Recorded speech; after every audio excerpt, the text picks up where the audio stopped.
Very warm welcome to all the participants to this second day of the 1 week FDP on learning through virtual labs in technical institutions. Today, we are delighted to have Dr. Sheena ma'am, who will be talking on digital learning initiatives by NITK Surathkal. I'm profoundly delighted to take the opportunity to introduce her this morning. Dr. Sheena is an associate professor, School of Management from the National Institute of Technology, Karnataka, Surathkal. Having selected branding from a wide area of marketing subjects, she pursued her research interest further by widening this discipline and included consumer psychology to it. She has completed projects with ICSSR, UGC, and the TechWhip, and currently is working on projects under the Impress ICSSR. She has published in various indexed national and international journals in the ABDC category, with more than a few citations to date, especially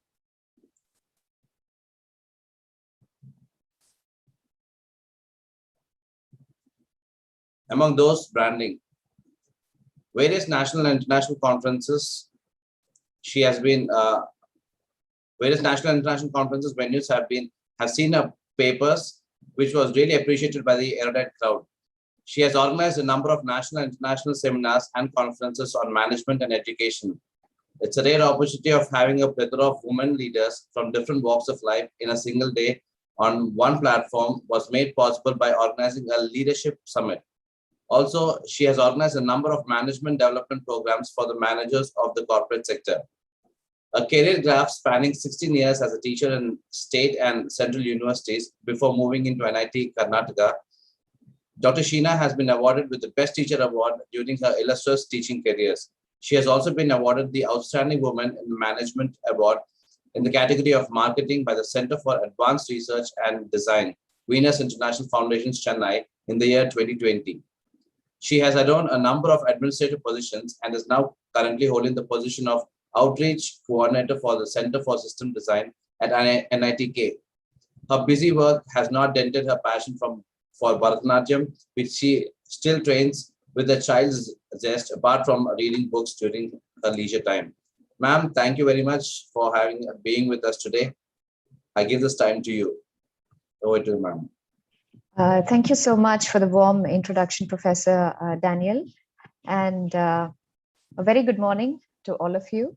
And we at NITK are immensely heartened to be associated with the Lendi Institute of Engineering and Technology, the organizing college for the faculty development program on learning through virtual labs for technical institutions. We thank the principal, the faculties, all the members of the organizing committee of the Department of Mechanical Engineering for inviting us to this wonderful place.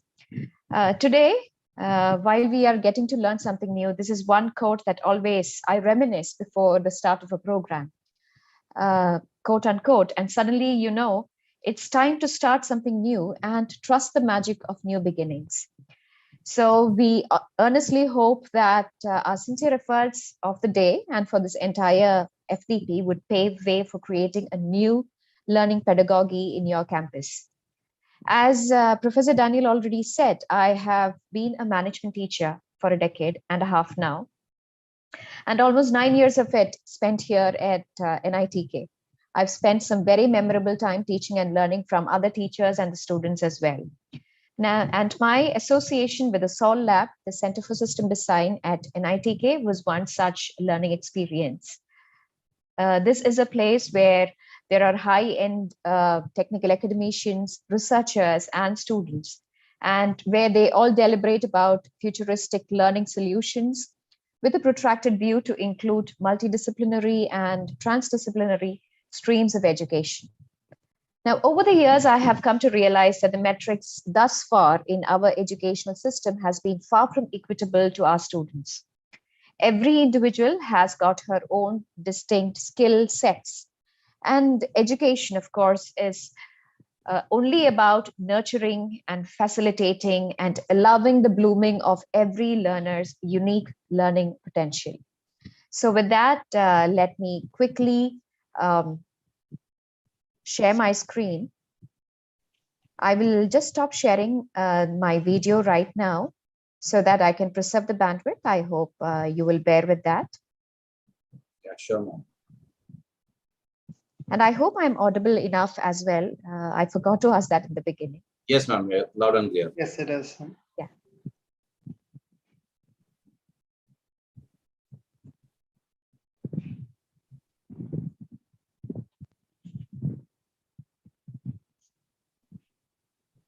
Yes.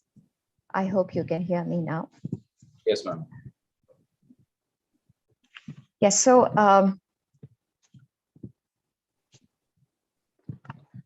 now creating a virtual platform to impart what we call as experiential learning. This was a major draw at the CSD from the inception. We have been starting off this, I think a long time ago, about 10, 15 years ago, we had been thinking about this, about experiential learning, on the job learning and things like that. And this recent pandemic, let me tell you all, this was something that made it more meaningful to continue with the learning aspirations of students during these demanding times. The learning experience, or let me say the learning curve, has been mutually exhilarating, and I feel very much delighted to share my experiences here. I also invite each one of you to this novel or unique learning experiment. I know that you might have seen this learning pyramid a couple of times about the retention rates of various learning methods. And why I feel that it is important to start off with this is because we have followed each and every practice that has been put forth in the learning pyramid here. And it is just very, very, it's just to remind all of us again that it is only while we teach others that the retention of learning is 90% and more, whereas the rest of them are all passive methods. Or when we go towards the top of the pyramid, it's becoming more and more passive method of learning, be it lecturing or reading or using of audiovisual aids or demonstrations or discussions. It is when we start teaching others that we also learn. And of course, when they start doing it, that is, they also, let us say the information gets retained much more. I'm sure that yesterday, Professor K.V. Gangadharan had already given you a couple of experiential learning initiatives. One that we are following here in our Center for System Design, and also a lot about the different examples that has been followed when we talk about the flexibility which is shared by the teachers of using audio, video, and animation files. And that is where we talk about learning by doing. And this has been recognized as a winning coaching formula that would always allow a high level rate of retention, two-way interactions, and improving knowledge, improving skills, developing behavioral skills, and of course, physical abilities. And yes, this is one thing that is something everybody knows about. It's just a matter of reminding each one of you, each one of us, that yes, this is what we need to focus on from now. And this particular experiential learning process talks about having a concrete experience by reflective observation. And this goes as a cycle where we have a conceptualization in abstract terms. And yes, we start experimenting it actively. And then what we derive out of it is an experience. And yes, this cycle keeps on continuing. And the picture on the right-hand side of the slide is just an example to show how much information gets retained by doing it by ourselves rather than picturizing it or by hearing it from others. Now getting on to the virtual labs. We know that the virtual labs, as you might have learned from yesterday, that it is an initiative among several other educational transformation ideas like the Swayam Prabha, the e-Yantra, the FOSSI, the NDLI, the spoken tutorial, the InflibNet tools, etc., which are all the initiatives of the Ministry of Education and the NMEICT, which is, of course, under the government of our country. To talk really shortly about the objectives of the virtual labs is that, it opens the gateway to students from any geographical area to undertake original experiments using highly sensitive tools and from any computing device of their choice with an internet connectivity at absolutely no cost to the users. What we see here are the various objectives of the virtual labs, and I'm very confident that all the people who are present here would always know or already know about the objectives of why we are into VLabs. You can get it done from any geographical area. It would cater to the needs of our students of the UG level and the PG level to enable people or the students to arouse their own curiosity and to learn at their own pace. Now, that is an added advantage of the virtual lab. And yes, it provides a complete learning management system. And that would always include web resources, video lectures, animated demonstrations. And yes, this helps you in self-evaluation because we also give a number of tests or quizzes at the end of these virtual lab experiments. I think it is only important to also tell you about the features of VLabs. As already been said, it is anywhere and everywhere, or it is free to use. It is there 24/7. It is accessible through any computing device. And yes, there is what we call as a self-learning mode. And as we understand that since the inception, the virtual labs have seen over 100 and more labs which are operating over the length and breadth of our country. So that makes it much more easier for people to use it. And we have a lot of innovative experiments on the virtual lab platform. And a lot of them have been designed with a focus to cater to all the experimental requirements of the technical, science, and engineering learners who otherwise would not have access to such things because of the limitations of geography. And also the best part of this is in one stroke, it not only saves a huge amount of money, which is being required for setting up of such labs, but it also negates the geographical backwardness. So let us say that these are two very important features of the virtual labs. And yes, the broad areas for virtual labs are the ones that you see right in front of you, something that I am sure, again, you all know that every single branch of engineering would cater to, or rather the virtual labs would cater to the needs of all these branches of engineering, which also includes sciences, chemical sciences, physical sciences, and so on. And the whole concept of this virtual lab is to, give you the right user experience. And this, of course, would be from as a remote access. And this takes us to the difference between the physical labs and the virtual labs. Now, the concentrated presence of these labs would say that, okay, one biggest advantage of virtual labs is the first one, and the second one, of course, that the cost of virtual labs, of course, is almost nil, and the availability is it is designed for a 24-hour package around the clock. Well, the only let us say the only reason why I would say that there is one feature there where you might be on a back foot when it comes to a virtual lab is the user experience. The user experience that you have with a regular physical lab is always the best, which I'm sure all of you would agree with me, because we have already seen in the first part of the session that when you teach others and when you practice, that is when the retention of your learning is the best. Now, it is also true that you have a self-learning mode here, but the real time feeling or the live situation that you are in a lab is not something that you would have when you are in a virtual lab. So that makes the user experience the second best. But otherwise, virtual labs gives you the same kind of experience that you would get from a physical lab when it comes to the experimentations and such other things. Now, talking to you about the concentrated presence of our virtual labs in the country.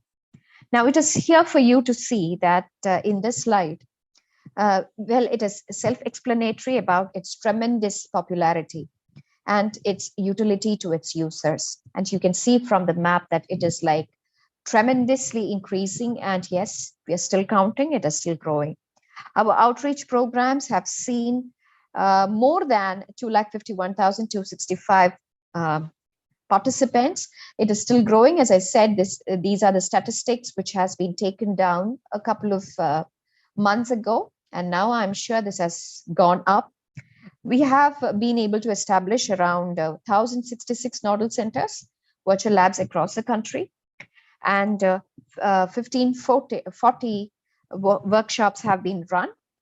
And yes, the usage has also increased. And let me tell that the COVID-19, in fact, has only accelerated our net traffic, or rather our user traffic, with the numbers touching 34,52,123. And yes, we are still counting.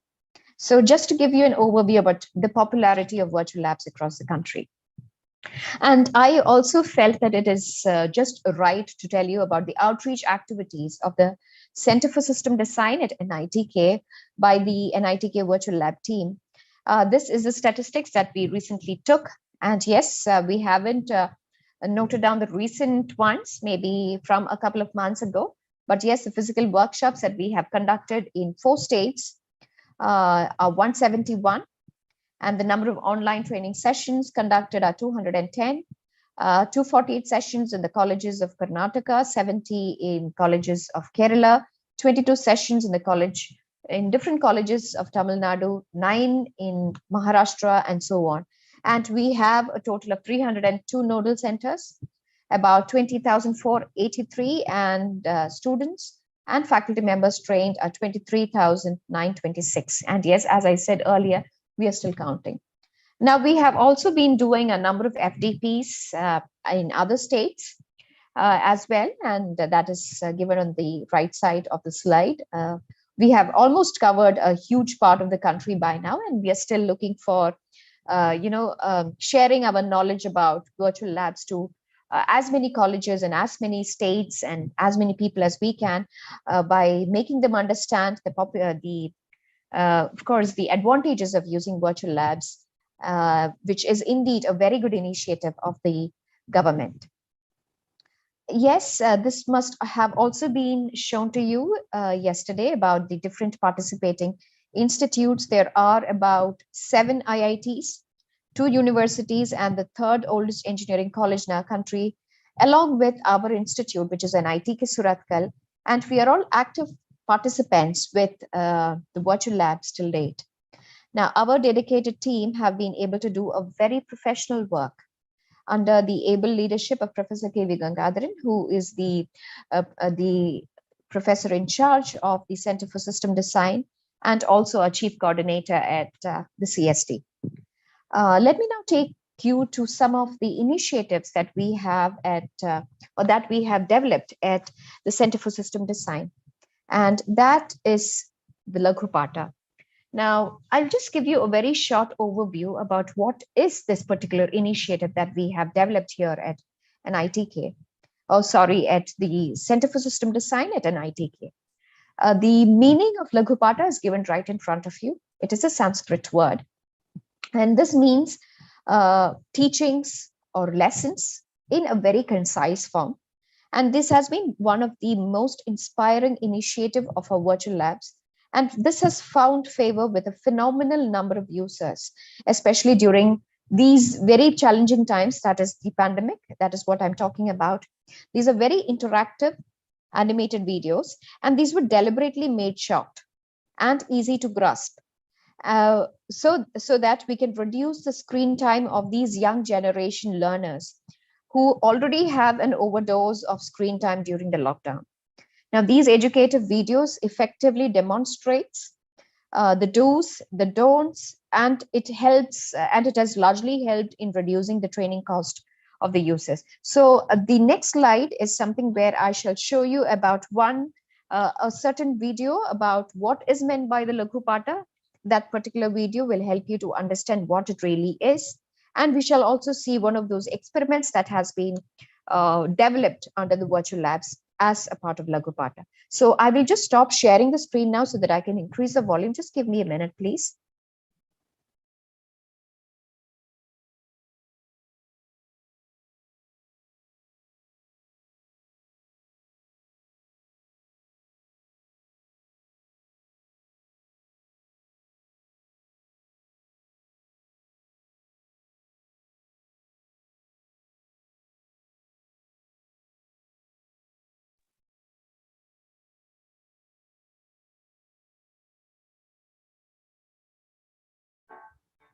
In this instant age, nobody has a patience to sit around and read or learn quietly, taking in all the information. Lagupatta, developed by Center for System Design, NITK Surathkal, serves the same purpose. Lagupatta in Sanskrit refers to teachings in concise form. It is a very short and apt video tutorial guide to the virtual lab experiments that can be performed. In the wake of these lockdown days, lethargy would have kicked in among students to continue their learning. But Lagupatta is a very befitting tool for academic activities, since it is a very small and easy to grasp video tutorial explaining the gist of the virtual experiment. The user will get hooked and proceed to perform the experimentation. Like other government schemes, Swayam Prabha, e-Patashala, etc., Lagupatta is an aiding tool to the solve the virtual labs, which handholds and guides students through the virtual experimentation. When a user watches a Lagupatta, the user can access the links in the description, which will navigate the user to a virtual lab website. For example, Fluid Mechanics Lab. The user can go through the entire list of experiments and choose to perform any experiment any number of times at his pace, place, and period just by making use of laptops or mobile phones or desktop computers. Due to Lagupatta, the number of people accessing virtual labs has significantly increased, and we have over 4.5 lakh user hits for fluid mechanics lab alone in the year 2019. Lagupatta, improving learning experience of the student community throughout the nation. Introductory video about what is Lagupatta. As is said in the video, and as I earlier said, that it is a short tutorial, and this would give us a small lesson or an experiment about any branch of engineering. The next slide is an example of what we have been doing in virtual labs, a small experiment where you can understand, and it is self-learning. It's in a self-learning mode. So let's just see that also.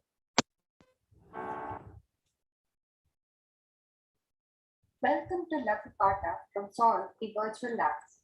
Tensile test on mild steel. The objective of this simulation is to study the mechanical properties of mild steel specimen under tension load. The setup used for this simulation is shown here. Throughout this simulation, to go to next step, please click on this arrow below. Click on the vernier caliper scale to measure the diameter of the specimen.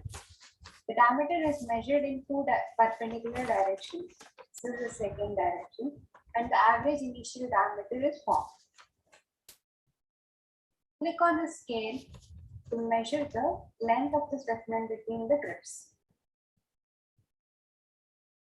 Click on the hammer to make the punch marks at a distance of 2.5 feet. So the total distance is 31.75.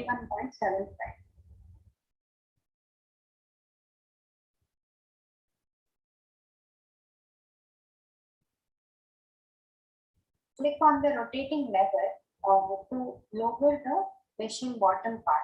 Now drag the specimen and place it in its position. Now click on this lever once again to adjust the height. Then the dial gauge is mounted here.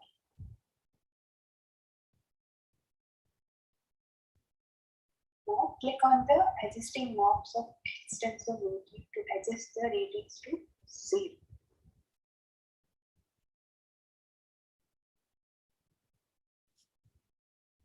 Switch on the machine and start the loading process. The readings of the extensometer is noted, as well as the ivory scaling readings are noted. Once the loads up to the yield point, we can stop the machine. The data can be downloaded by clicking here. Here we can view the load versus the ivory scale reading graph. When we scroll the mouse pointer into the graph, the value can be seen clearly. We click on the view data to view the data of the graphs. This graph depicts the load versus extensometer reading. And if we want to view the slope drawn, click on the view slope. Now we can go back to viewing the graph by clicking on the graph.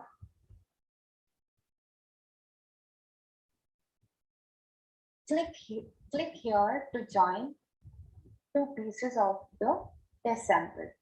Click on vernier scale to measure the change in the diameter at the neck of the specimen.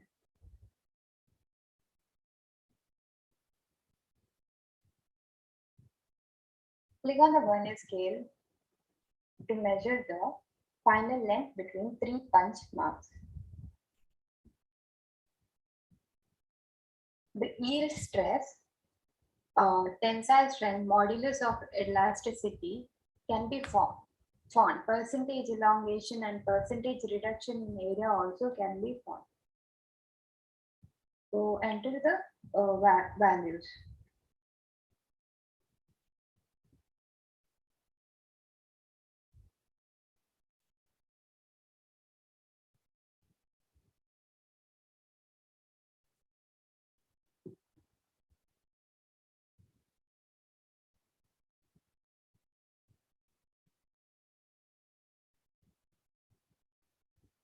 Once you enter the values, click on the check to view the actual results. This column shows the actual value, the entered value, and the percentage error in these both.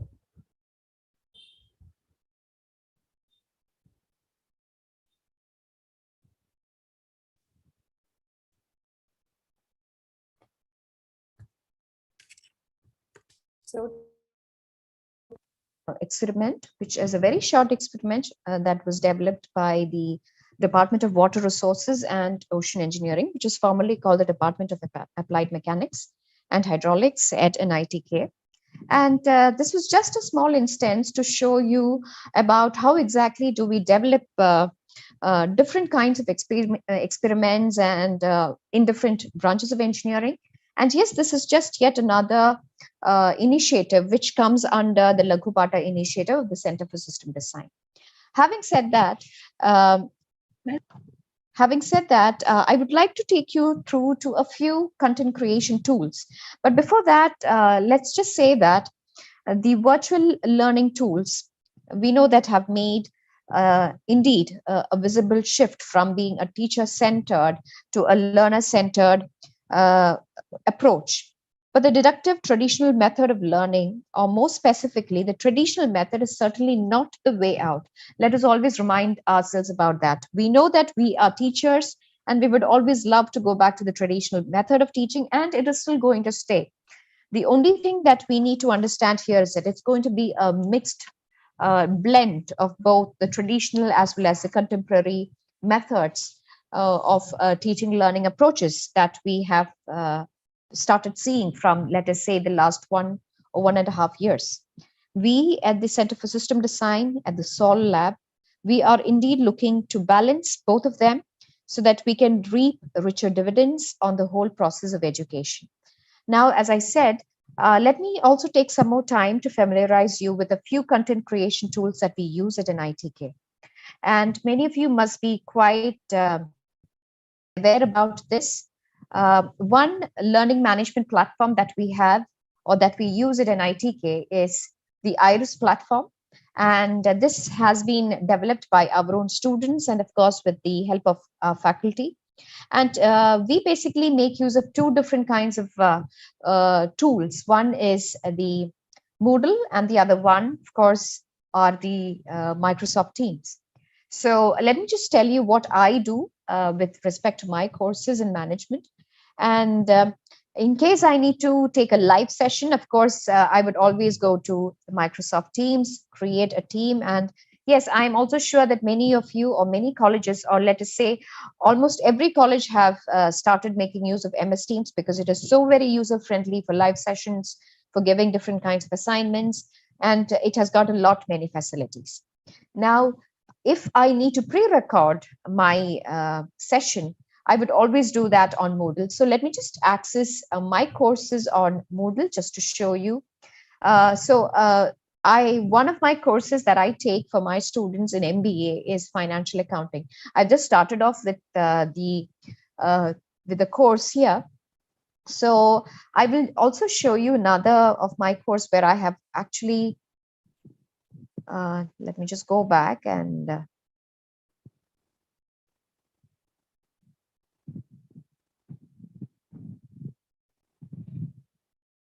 I think I can just show you another course where I have actually pre-recorded. Please give me a couple of seconds.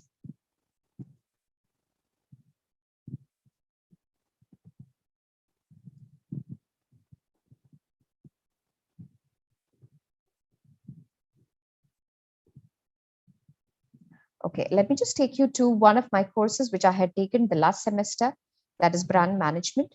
And in this course, let me take you to Moodle. Yeah, so these are a number of sessions which I had taken on, or rather I had actually pre-recorded for my students. And I'll just show you how we actually do this and what are the different options available for us under Moodle. So if I turn the editing on, I can add an activity or a resource. There are so many different activities that can be checked here. And in case you want to give an assignment. Now for recording sessions, now that is one thing where we would really be interested in. And we use the big blue button for recording sessions. And if I simply click on add, yeah, the name of the classroom would be here. Let me just give that a name, classroom 1. And if I go ahead and return to the course, this is the classroom that I wanted to pre-record my session. So if I click on the big blue button, classroom here, it would show a join session. So once I click on join session, it would take me to another window where I can start taking my session. There would be an echo test to test whether the audio is fine. This would take a couple of seconds. You Yes. are currently the only person in this conference. So this is how the session would start. This is how a page looks like at the beginning. And I can start recording here in case I want to share my screen. I can do that. In case there is a PPT to be shown, I can very well do that as well. Now here, I can end meeting. So let me just quickly start recording, and then I'll have to press on a yes to show that the session is now being recorded. So once I finish up with my session showing my PPTs, maybe do a bit of whiteboard, or in case I want to use my whiteboard, I can use that as well in case it's a practical class or which involves something else. And then let me now end my meeting. It will take me back to the home screen. And it will take some time for it to load because it might have to have the entire session here. Let me just take you back so that I can show you a session that has already been recorded. Now, this is one of the sessions that I had recorded earlier. Now, if I simply click on this, the presentation, it would take me to the entire recording session or the session that has been recorded. So it's as simple and very user-friendly as this. If I click on play here, and students can see what I have recorded. Because they feel. So this is just one such session that I had recorded for one of my sessions. Now that is about the big blue button, or rather how we kind of in NITK, how the faculty here makes use of these kinds of tools for recording sessions. Also, as I have already stated, there are different other ways. This is for pre-recording a session. In case I need to delete it, I can simply delete the session. And yes, there are so many different options which can be used under Moodle, which is self-explanatory. So this is one such learning tool, or rather this is one such method that we use for our teaching learning process. And in case we want to go in for a live session, we make use of MS Teams.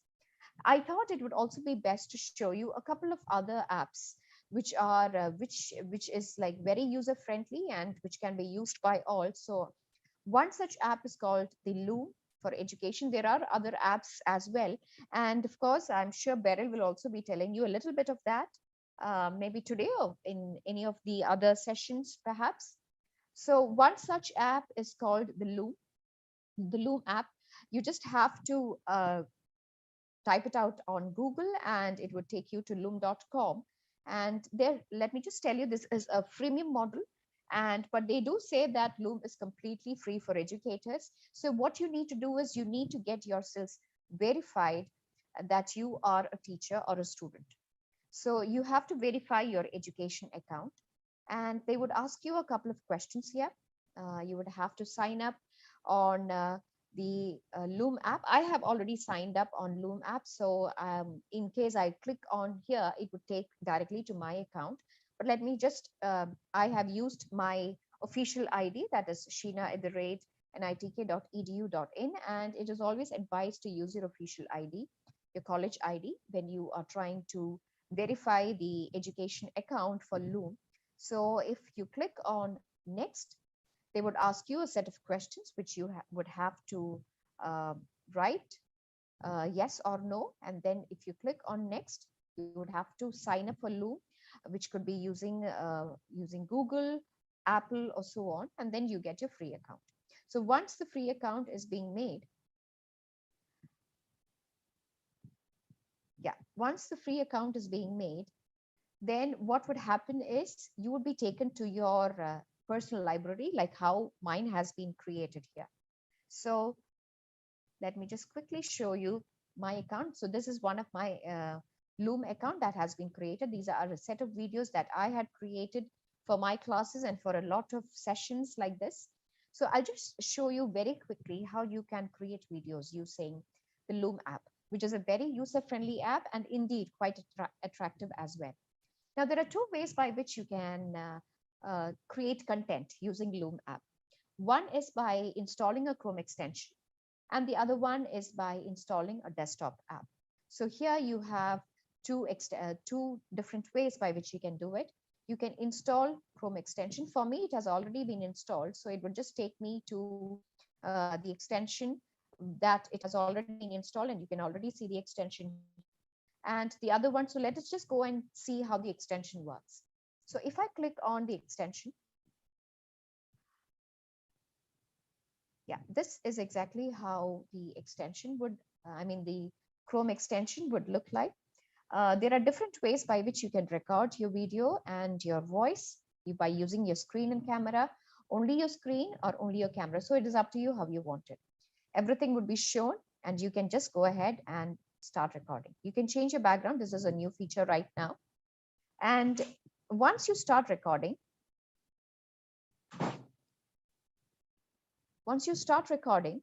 I would be sharing my entire screen. Yes. Yes. So now your recording has begun. Once your recording has begun, you can share your entire screen with your students. You can show your PPTs. One thing is that your picture would come on the left-hand side of your screen. If you do not want your picture to come, you can simply click close to it. And yes, now your recording is on. Once you click here, you can finish your recording, and it would quickly take you to yet another window, and your entire recording would get recorded here, or it would be saved here. So let me just play this to show you what happened right now. Yes, so now this is your recorded video that we just recorded right now. You can either download it in case you want to trim your video, in case you feel that, okay, in the beginning you committed a couple of mistakes, or you do not want, there is too much content that you would like to trim. You can trim your video here. You can use this part which is the part that you would like to trim. Yes, yes. So now your recording has begun.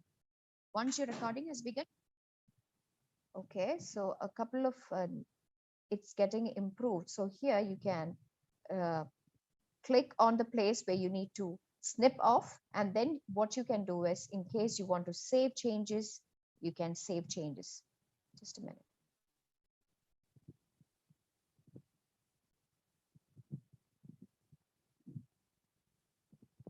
Okay, so in case you want to snip your video, you can simply drag the area where you want to snip, and then you can save changes. And once the changes have been made, you can play the new video has begun. Once you can see that the first few seconds has already been snipped off. Now, after that, you can change the name of your session. I have simply changed it, and now you can add a description to it, and then you can share your video with whoever you would like to. You can copy the link, you can write the email addresses, and you can simply send it across. Otherwise, you can also download the entire thing and you can send it across to your students or whoever you wish to share your video. So this is how you can do it using a Chrome extension. The same thing applies for a desktop extension as well. As you have already seen, you have to download your desktop app. In my case, I have actually downloaded the app, which is here, which is on my desktop. So let me just show you how that is also being done. When I click on it, the same thing happens. It's just that you can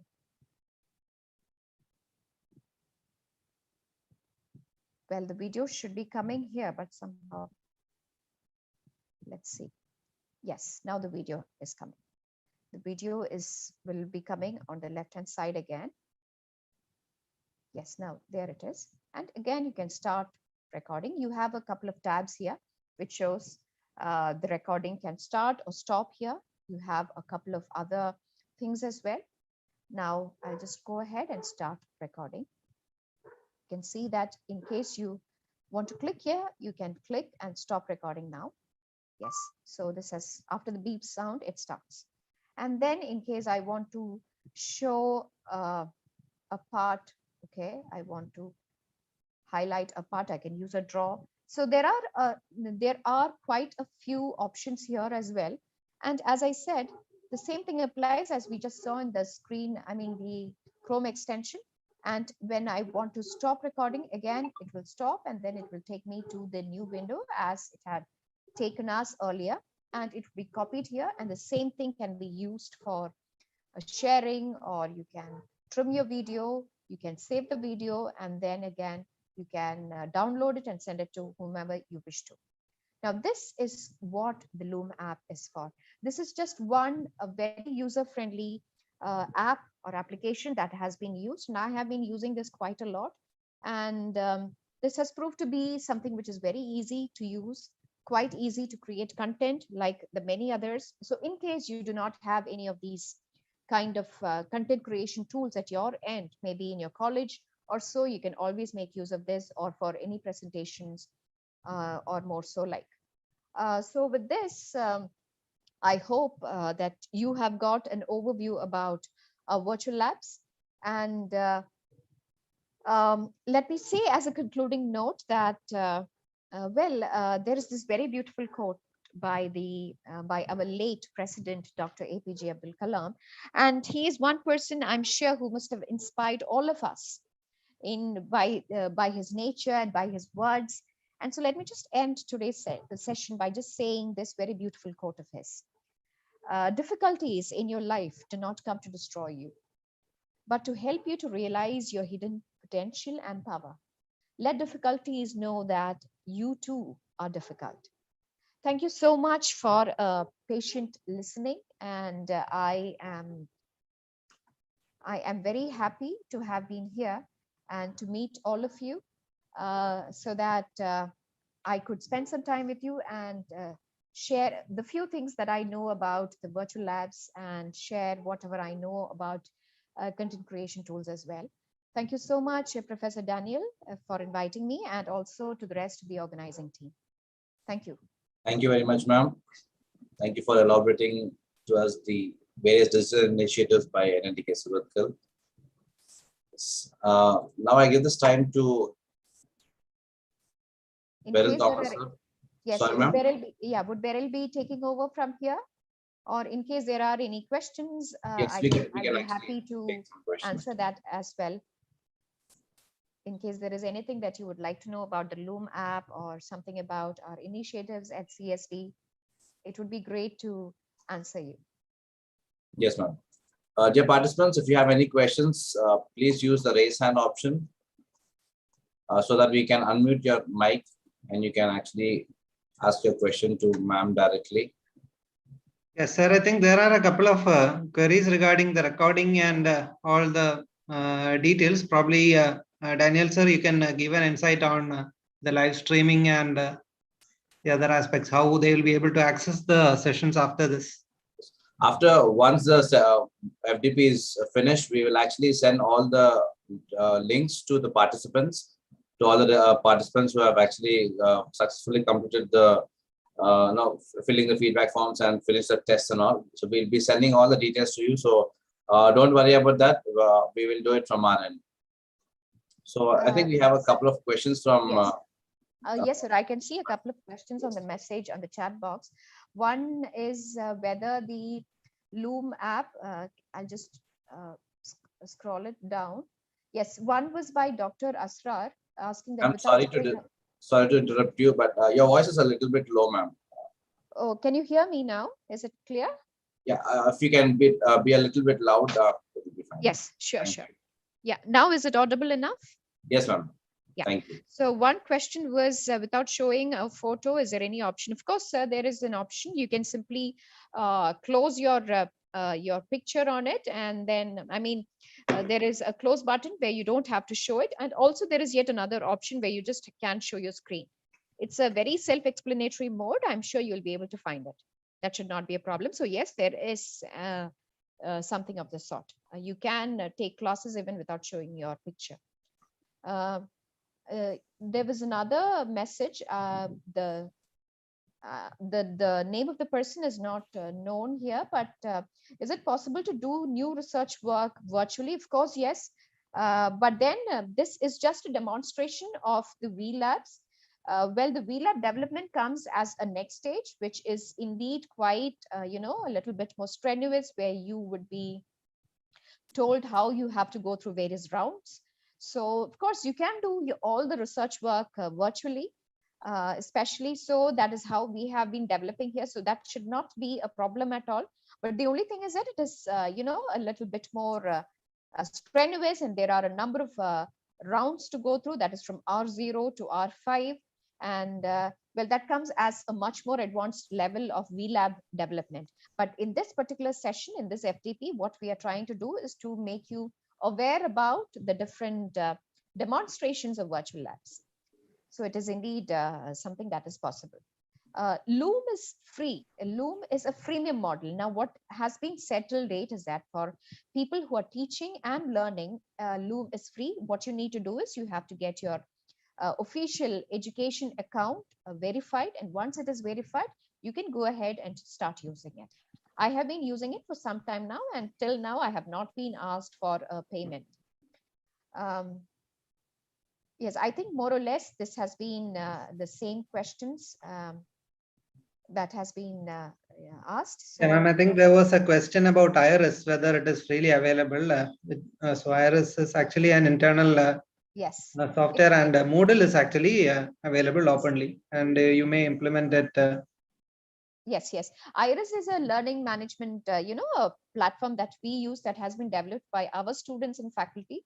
And we have integrated all these, Moodle and MS Teams into it so that it makes our teaching learning much more easier.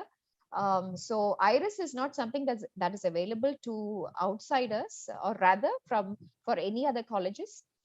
Very sorry to say that, but of course, just like what Beryl said, Moodle and the rest of them are always available. You may use it at your ease at your college. Once you buy that, I think it's a paid one, right, Beryl? Moodle needs to Moodle is free, of course, ma'am. Moodle is a framework. They will be able to implement it on their local servers and run it. Yes, and it is quite, user friendly once you get to know how to use it.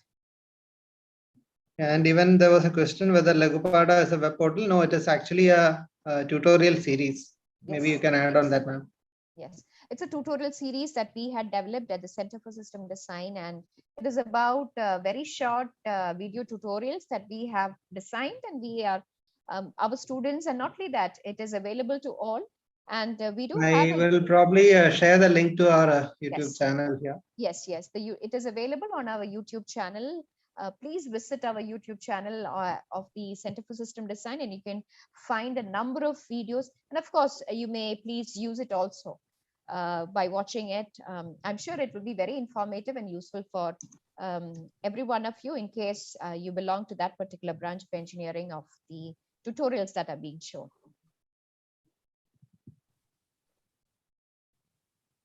We have a couple of questions from the participants. They have raised their hands.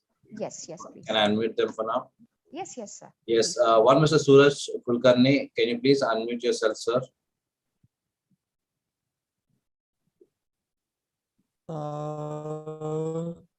Good afternoon. Yes, good afternoon. Sir. Hello. Morning. Yes, sir. Please tell me. Ma'am, is it possible to reduce the size of, ma'am? Hello. Yes, yes. Is it possible to reduce the size of recorded video during sharing of to the students? Well, I'm sure you might be able to compress it to a certain, but then again, the resolution would matter. I mean, in case you're trying to reduce or compress it, well, you would be able to compress it only to I mean, not too much, but only to an applicable, resolution or something of that kind. That is what I have found. But it usually is not a problem. Or what you can do is you can simply share the link with your students so that they can go back to the window where it has been saved and it can be seen by your students as well. So that usually is not a problem, Dr. Kulkarni. Ma'am, we have another question from Rohit Kumar Sahu. Sir, please unmute yourself. So Rohit Kumar Sahu. Very good morning, ma'am. Morning, sir. Ma'am, actually, my question is that if any option to record the student attendance timing, how many time is attend my lecture or not? Well, that is not possible for the Loom app. They don't have an application. They do not have, an availability of that part in it. But of course, you can do that in MS Teams or you can do that in Moodle as well. What you can actually do is, what I do is, let me just tell you my experience, Rohit sir. What I do when I have a live session with my students on MS Teams, that is Microsoft Teams, you can download the entire attendance list. It is also possible on Moodle as well, or rather what we do is in our Iris platform, we have an attendance register. So that is how we do it. But in the case of Loom app, it is only a content creation tool. In that, it is not possible. Sorry to say. Okay, take it. Yeah, no problem. Thank you, ma'am. Okay. It's a very wonderful session, ma'am. Thank you.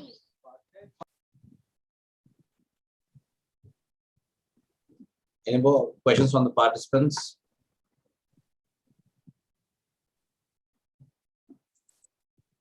So can we move on to the next session? Certainly, sir. Yes, sir. Before moving on, just to add on to Sheena ma'am's session, one aspect would be so Loom is a freemium app, so you will require a mandatory institution ID for you to be able to access the resources free of cost. And there is actually one more tool that probably the faculty can try out. Maybe a few of you might have already tried this out. It is called OBS, Open Broadcaster Software. So it is actually a completely FOSS enabled software, and it provides you the options to record sessions on your computer. You can even live stream sessions on your computer, probably just in case Daniel sir is, I'm not sure if Daniel sir is using the same thing for live streaming now, or if you're using the Zoom internal features. You're probably using the Zoom internal features. Zoom live link, yes, sir. Yeah. Okay. So if you are hosting a workshop on Google Meet or any of the other applications, probably you might have used OBS for live streaming them. Yes, sir. So it is completely open source. It is available for Windows, Mac, new Linux platforms. So it has both the recording and streaming options, and it is a little bit sophisticated in comparison with Loom. So you may have to be a little more cautious in going through the documentations and all the resources, documentation, everything on this portal itself. So if you are interested in creating a little more customizable content, you may try this out as well. And in this, if you are required to do any post-production like audio editing, video compression, there are further resources that are suggested by OBS itself, which are all FOSS enabled, FOSS itself. So being FOSS, you will obviously not be required to pay anything as such. There will all be FOSS applications. Many of you might have heard of Blender, Lightworks, all these applications that are recommended by the OBS consortium that you can try out. I'll probably post both these links as well in the chat box so that the faculty members who might be interested can give these a try as well. Sure, sir. So if there are any further questions for Sheena ma'am, I think they can be raised at this point. I don't think we have any questions for now, sir. All right, sir. Then thank you so much for a patient listening, a hearing. It has been a wonderful experience for me as well. Thank you. Thank you so much, ma'am. Thank you very much. Right. Thank you. Dear participants, now is the time to have time for the demonstration sessions by Dr. Beryl Thomas. He will be actually sharing on the computer science and information technology and the allied domains labs right now. So I give this time to Beryl Thomas, sir. Sir, over to you. Thank you. Thank you very much, sir. And thank you for the introduction. And thanks to Sheena ma'am for the initial session on the various digital learning initiatives. I hope you were able to get a clear walkthrough through about what NITK has been doing specifically as far as digital learning is concerned during the pandemic and even before the pandemic. Like all the management information system, LMS, and all these things were pre-existent even before March 2020. The only thing is that we have integrated MS Teams and Google Workspace a little bit more to extend it to online classes as well. And even the Lagupatta series of video tutorials were created as increased necessity of virtual labs came into place as a result of the pandemic. And presently, Lagupatta video series, it is created for labs that are developed by NITK. So if you check out the list of resources, you'll be able to find out there for labs that are created by NITK in mechanical and civil allied domains. So they are presently for engineering branches alone. So we are trying to extend it to more and more branches as well. So that was a little background, and probably we'll start off today with the demonstration of labs from specific domain areas. And today we'll be starting off with the computer science and engineering and allied domains, which obviously includes information technology, information science. So in different programs, you will have almost same level of subjects. So basic programming subjects, different platforms, and then you'll have all the algorithm related subjects. Then you may have a little bit of electronics here and there. So if you are more interested about electronics, probably you should be tuning in for the session about electronics domain as well. So today, as we understand, we have faculty members from across different domains, as well as students from Lendi Institute of Engineering and Technology of the computer science and engineering domain. So thank you all for taking your time to attend this session. So I'll slowly move on to my screen, and I'll turn off my video for the safety of making sure that there is no network issues in between. So I'll just switch off my video and share my screen.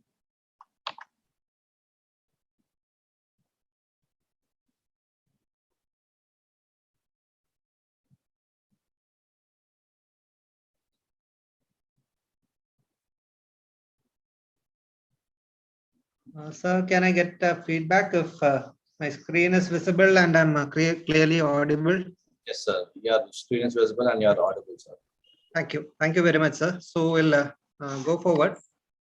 So you have already seen this portal yesterday in detail, and also we hope that you have explored a little bit of the content on this platform specific to your areas after the session we had yesterday. So we have also seen how contents are placed on this platform, and we'll start looking at content specifically from today onwards. So starting with computer science and engineering, we have seen this list of offerings, list of labs offered in computer science area. And you find that most of the contributions are from IIIT Hyderabad. Then there are contributions from IIT Kharagpur, IIT Kanpur, Amrita, IIT Delhi, etc. Different institutions have contributed content to this list of labs. And as we told yesterday, there are labs for programming subjects. There are labs for electronics allied subjects, and we may also find some labs that are relevant to electronics and communication here in this listing. And you'll also find labs relevant to computer science listed among electronics and communication, etc. So we'll have a brief overview of how things are placed on this platform. So computer science, computer programming, all these allied subjects, normally when we come to the practicals of these subjects, one difference from the other areas, core engineering or sciences, all these areas is that there are a very few labs or practicals that require any physical machinery or equipments or circuits other than the hardware oriented labs or digital electronics or basic electronics labs. For most of our programming labs, all that we require is computer and the necessary software, system software that might be required to execute the programs and all that.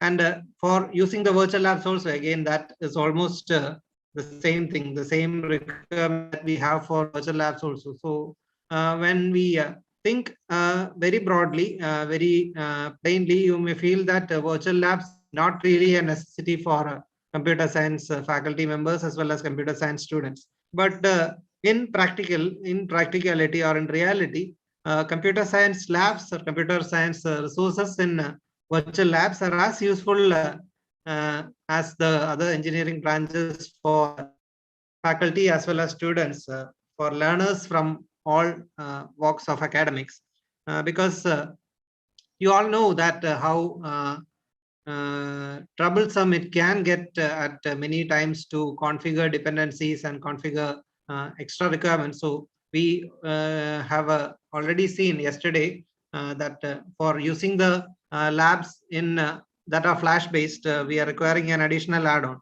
So there are a huge set of add-ons, dependencies normally that we are required to run labs on our computers. And if you are doing something very basic, very elementary for practice, it may not always be practical to get all the resources for the specific operating systems that you are using. If you are using something on your handheld devices, it might be really difficult and it might be really troublesome.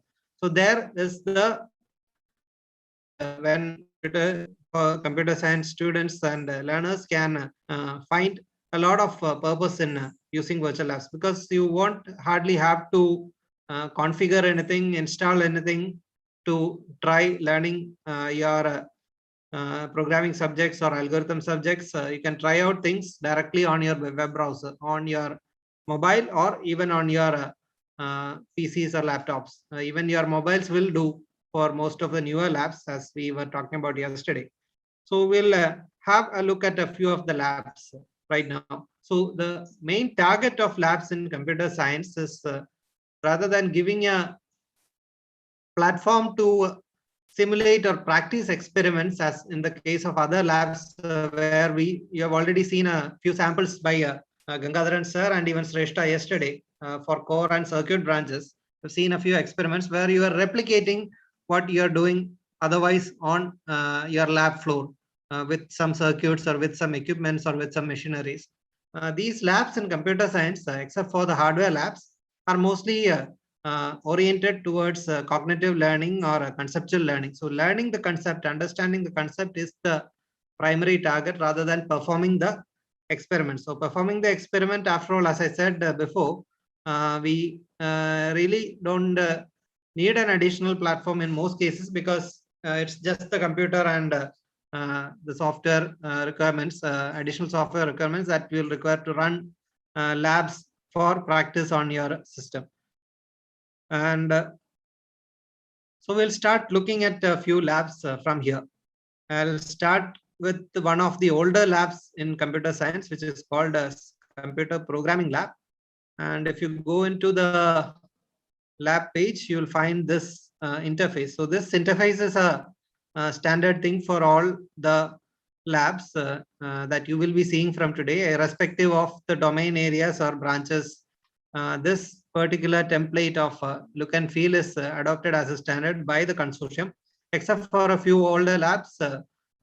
Most of the labs have adopted this particular standard template. So you'll have introduction, objective, list of experiments, target audience, course alignment, and feedback as a part, as the homepage of each single lab that you will be opening. So it will be a basic background theoretical information about the subject, and further you will have to go inside the list of experiments.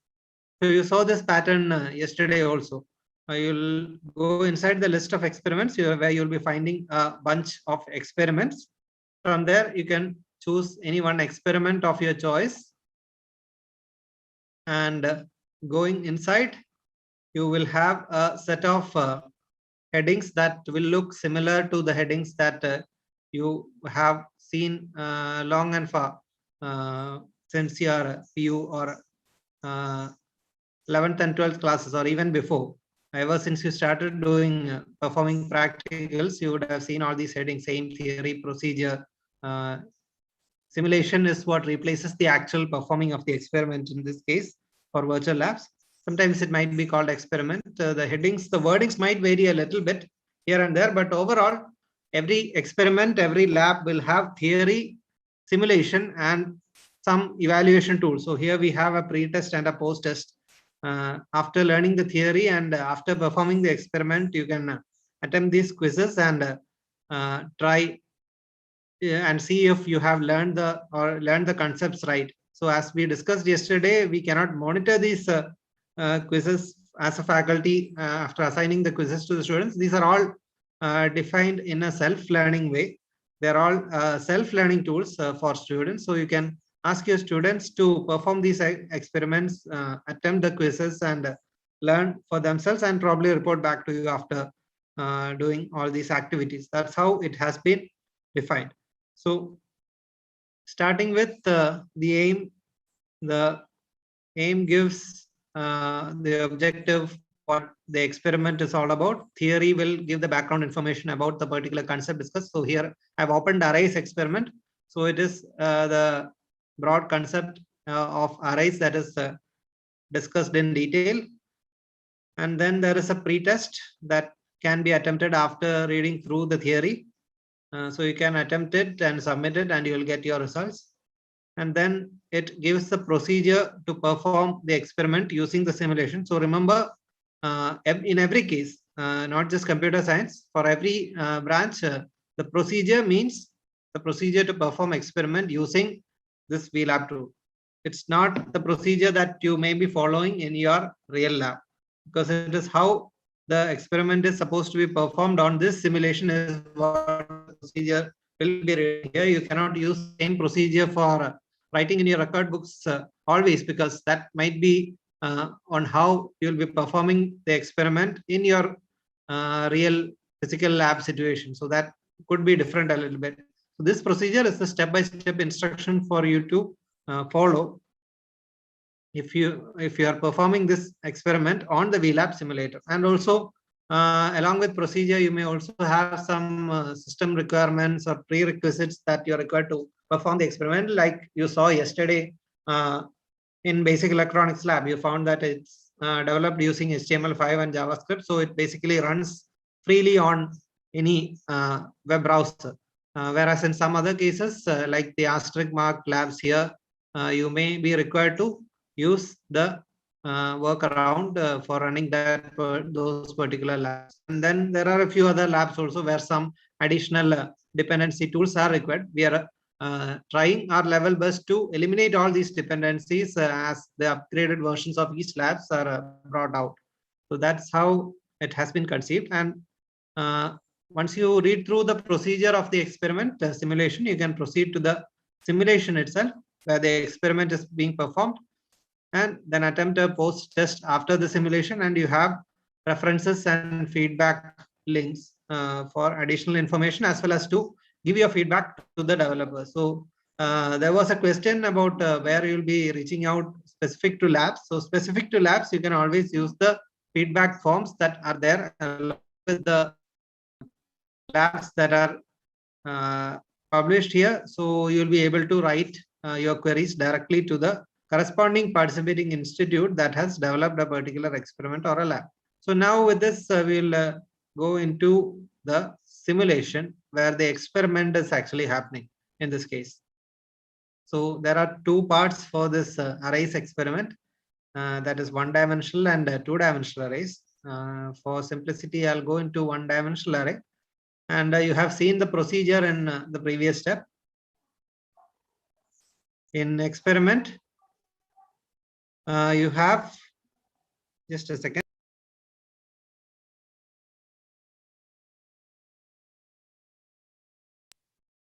Yeah, sorry for that interruption. So you have read this experiment, read this procedure for the experiment. You have to enter the size of the array. You have to enter the values or generate random values. You can start the experiment and execute the code by using the next button. That's how the procedure is given. So I'm supposed to enter the array size, press OK, and enter 5 values manually. So I'll go with the generation of random values. So I got a array of size 5, and I have this next button here. So this next button, clicking it will execute the given program line by line. So this is an insertion sort code that is written over here in C language. It is provided by default by the simulator. So what happens here is this code will get executed line by line by the click of this button, and you will be able to see how the code input that we have given. So I used the random values option. I could have used the a custom array also, but anyway, I gave a custom array size. So the custom input condition that I gave, I can apply insertion sort algorithm or insertion sort program on this code and see how it will be behaving. So insertion sort, you know how the structure is. So we have a nested loop structure, a for loop outside and a while loop inside. And the for loop will be incrementing this key position value from a of 1 till a of n minus 1. And the while loop, inner loop, will be comparing the key position value with all the elements to its left and further positioning the key position value to the appropriate position in the sorted array. That's how this code is developed, designed, how the logic will work. And according to this logic, what will happen in the first iteration of the loop, 3 will be the key position value, and it will be comparing with a of 0, and these two elements will get swapped at the end of execution of this while loop, the first iteration of this while loop. So that swap will happen at the end of execution of the while loop body. And in the next iteration, next condition check here, it will skip the while loop condition, will exit because there are no further elements to the left. And the key position value will get incremented there. And a of 2 will be the new key position value, and further again the same process will happen. So here, since these two elements are of same size, the while loop will directly skip, and it will go back to the for test condition. Key value will get incremented, and what will happen next in the while loop iteration will be the while loop body will execute how many times? Twice, right? Because 7 and 7 both values are larger than 4.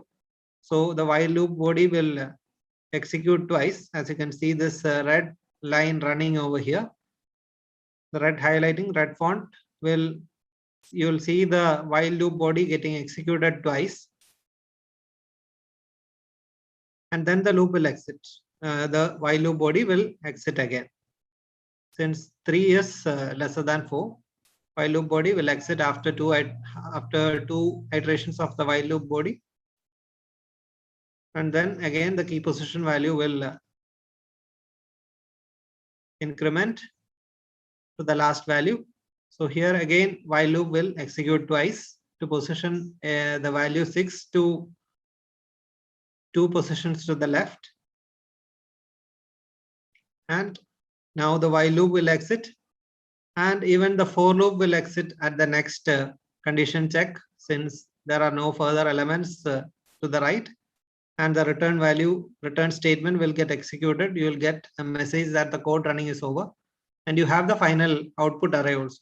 So the step by step, line by line, iteration by iteration transformation of the input that we had custom given to the output, to the desired sorted array output, we could see it working over here. So for entry-level learners of programming logic, this lab can be very useful for them to see how the logic is applied onto default test condition. So this is a default test condition that we have here, the insertion sort algorithm written in C language. So that condition, that premise was default set in this particular simulator.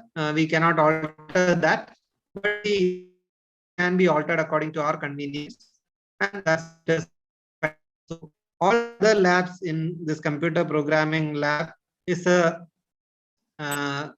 repeat of this particular format. So you'll have a C code written there. You'll have some additional input conditions. You'll have some customizable things that you'll be able to configure, and you will be executing the program given over there, and you will be able to see how that particular concept, particular programming logic is implemented. So that is the way in which this computer programming lab, all the 9 experiments in this computer programming lab is given out. So that was just an example of one type of computer lab where we have a code, we have a default program code environment, and we can customize the input conditions and see how the logic is getting applied.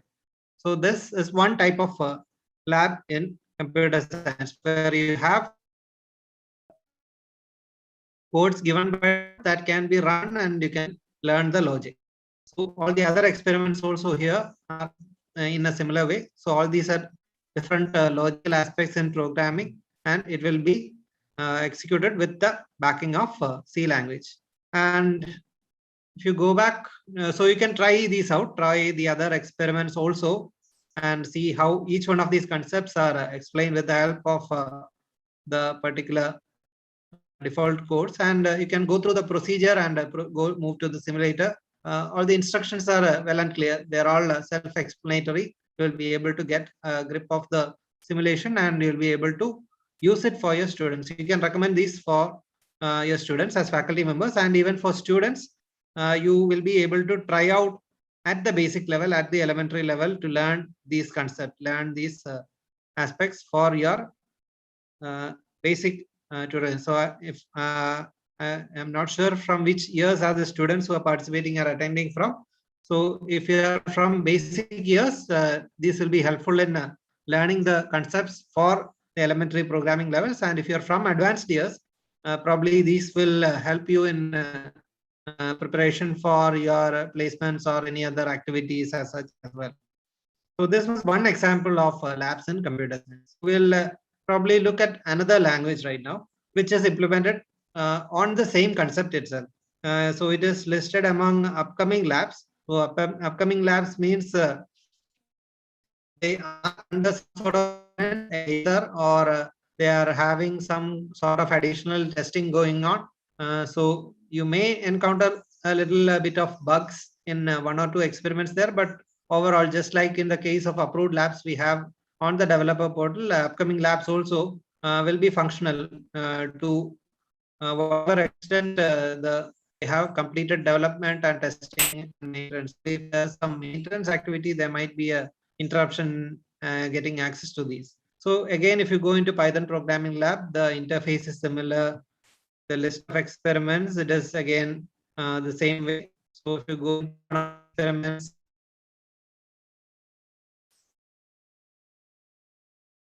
again we have a similar structure, similar layout, template, everything. Aim, theory, pre-test, procedure, So if you go to procedure, again, it is a simple explanation. You will have to just read the simulator, select the operation, use calculate, and use the next button to execute the code line by line. So it is a repetition of what we did earlier in the previous experiment, but the only difference is that we have a different language this time. So this is the simulator that we have here. So you have to select the operation to be performed, and I'll have to enter two numbers. So again, it is similar to the previous case. There we had used an array sorting algorithm. This is just a multiplication algorithm. So while clicking start, we will get the default code here.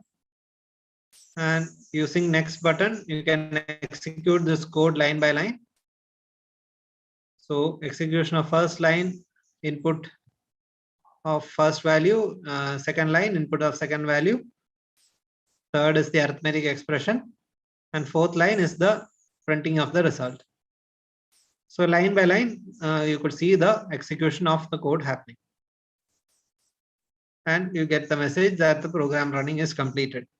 So this is same as that of the previous lab, just that the language is different. And the experiment is again, so all the experiments are structured in a similar way. You can go through the procedure and use the simulator to practice that particular program, like how the syntax of the language is and how the code placing and how the code will get executed in that particular language. You can learn with the help of this simulator. So even certain other labs like PHP are designed in a similar fashion. So this was one way of labs in computer science. So these were having code provided by default in the simulator, and you could apply your custom input conditions, and you could see how it is behaving in your specific input conditions, and you can further learn the logic, learn concept with the help of these simulators. That's how they have been structured. And then there are labs that are completely theoretical, that are completely theory oriented, algorithm oriented, and does not link itself or does not relate itself to any of the programming languages. So one such key example is the data structures lab. So when you're looking for the subject data structures, you will find one asterisk marked lab over here, which can be accessed only with the help of the Flash simulator, as we have discussed yesterday. But in this case, for data structures, we have the updated version of the lab published over here. It is listed among upcoming labs, but the contents are almost complete. Only a few bugs here and there are left to be upgraded before they'll be getting published to the main list of labs. So until then, it might be still listed in upcoming labs, but you'll be able to use them. So data structures is available as two different parts, and you can click any one of them and go inside and see the set of labs or experiments that are offered. So I'll open right now. So data structures 1, we have these many experiments, a few sorting experiments, graphs, trees, stacks and queues, searching, linked lists. And in part 2, we have again two sorting experiments, 3 graph experiments, 2 search trees, and 2 strings experiments. So this is how the experiments in data structures have been provided as 2 parts. And one major difference, as I told, with the data structures lab, so even for the older Flash-based lab, this was the case. It was completely theoretical. It was not linked to any language. You won't see any language linkage, any use of C or any other language over here. It is completely logic oriented. It is completely algorithm oriented. So as we ended up till here, you found that the interface, headings, everything was similar. So in this case, we have 2 parts, just like we had 1-dimensional and 2-dimensional arrays for the arrays experiment. We have bubble sort and optimized bubble sort to subdivisions in this particular bubble sort experiment. So we have the initial theory, and this data structures lab, the experiments in data structures lab come along with detailed video tutorials that are provided along with the theoretical material and the simulations in the lab. So all these video tutorials will help you to understand the concept, understand the algorithm, and learn the particular topic. So we have for the visualizations in theory that help the learner.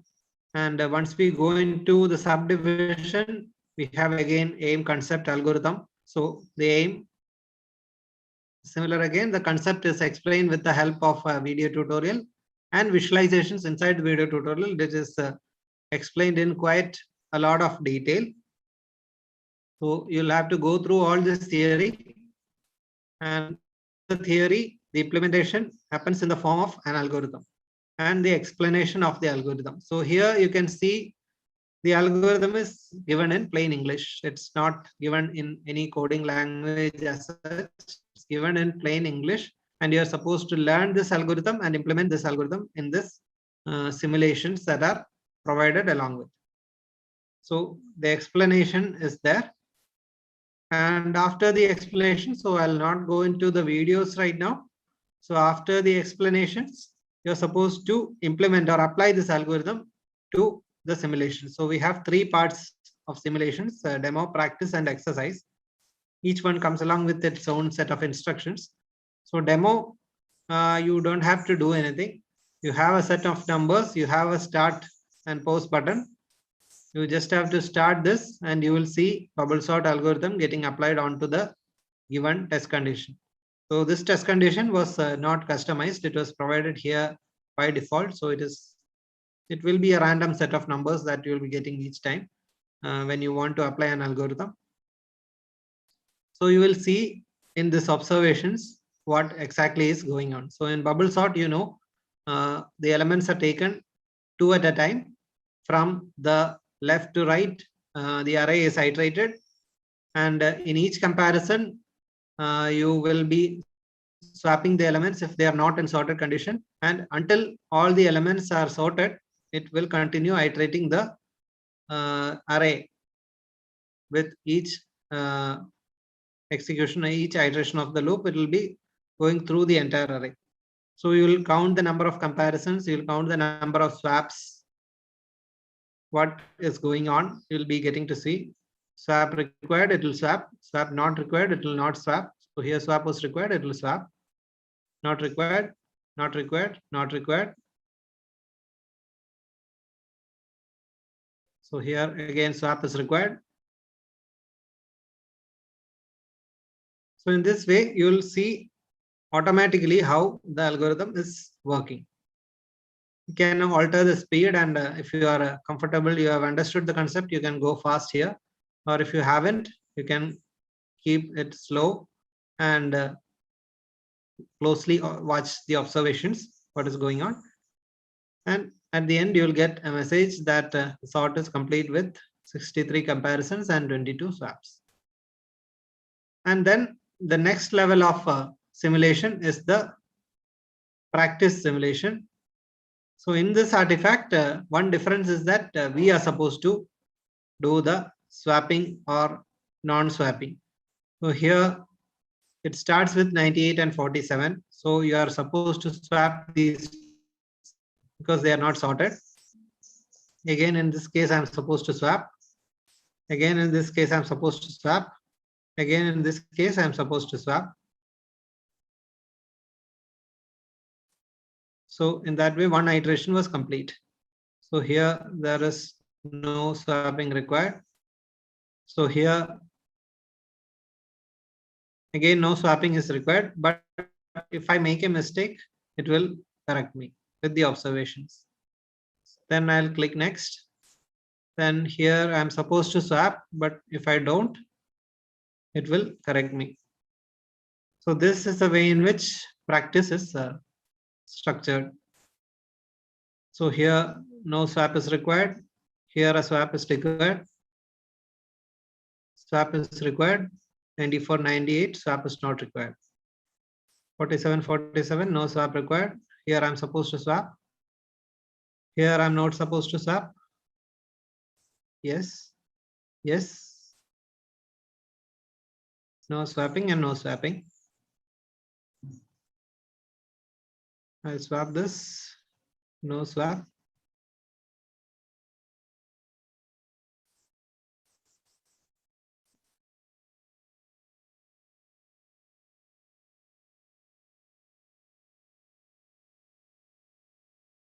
I don't swap here.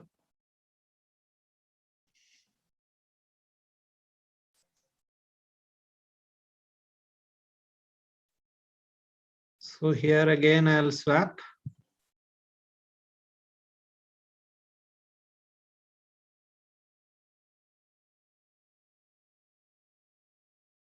So here now all the elements are now sorted. And that is actually the end of the process. And then there is an exercise portion where you don't get step-by-step assistance. You will start the exercise and you will have to perform the swapping or a non-swapping accurately according to your logic and move forward. So here I'm supposed to swap here. Even if I don't, it will not correct me. But then at the end, when I submit the answer, it will say that I have done it wrong.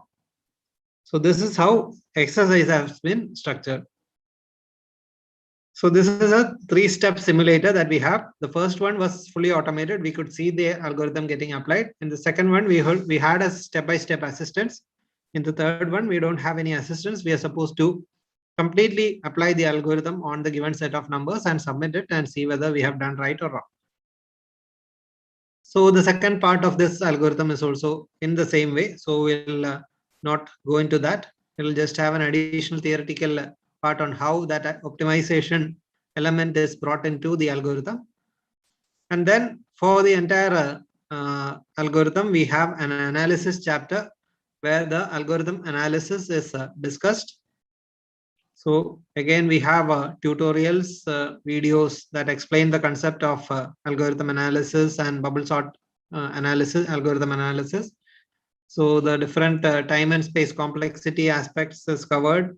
That too is given with the help of simulations, where it is similar to the demo exercise that we saw earlier in the algorithm sorting. So we'll get to see how the time and space complexity is calculated in the particular case, and the stability of the bubble sort algorithm is discussed, and comparison with other algorithms. So here, since it's a sorting algorithm, it is different sorting algorithms that is compared, and further readings and references and feedback topics are also there.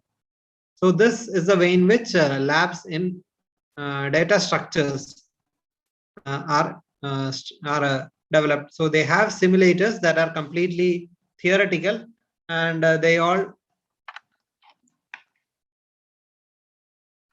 all these theoretical algorithms are applied to simulators where you will get to see how that algorithm will behave in different cases, and you can learn the concept, learn the logic, so that you can apply it to any language that you may require to write your code in.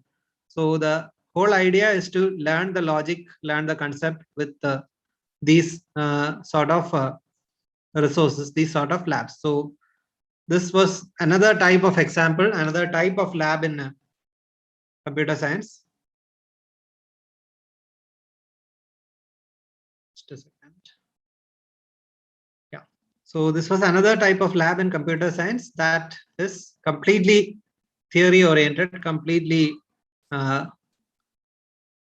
unlinked from any programming environment or programming language as such. So we will find several other algorithm based topics or algorithm based labs in the whole catalog of labs in computer science, like cryptography or NLP or computational linguistics, image processing, computer graphics. So all these labs are software engineering. All these labs are theory oriented, completely theory oriented, and they will not be using any of the programming languages to explain what the concept is all about. So these were a couple of examples from the CS area, and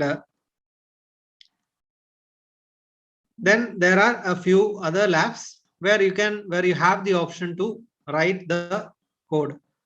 So one such example is the HTML lab, which is actually right now on maintenance, and because of that, the link to the lab is not operational. So HTML lab is actually found in the VLab developer page. So we'll go to the developer page as well.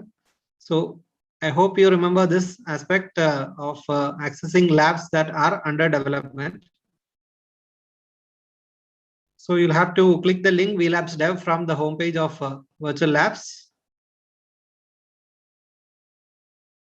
which will take you to the developer portal of Virtual Labs, from where you can use the Explore Labs button to access labs that are approved after development and waiting for evaluation to be completed before getting published onto the main website. And you'll also find labs that are under development. So in both these lists, you will find a significant number of labs offered in computer science area as well. So if you go into go through these labs, you'll find PHP, which is actually a little bit similar to how we saw Python and computer programming. It will have default generated codes, and we'll see how the code will be working. So I'll probably go into this as well. So this is actually a contribution of one of the nodal centers of IITB. So since they are under development, the interface is not following the standard prescribed format. So again, the headings are similar: aim, theory, pretest, procedure, simulation. We'll go directly into the simulation. So here we have a PHP code according to the procedure. So we did not go to the procedure, so we are not getting that. So you can simply use this execute PHP button to run the code line by line, as we saw in the previous case, and the markup generated as a result of this, and the result you will be getting to see here. You will be getting the preview or the result over here on the right hand side of execution of the PHP program. And you have a task here as well, where you have a text box to write your code and run. So this run button is also there.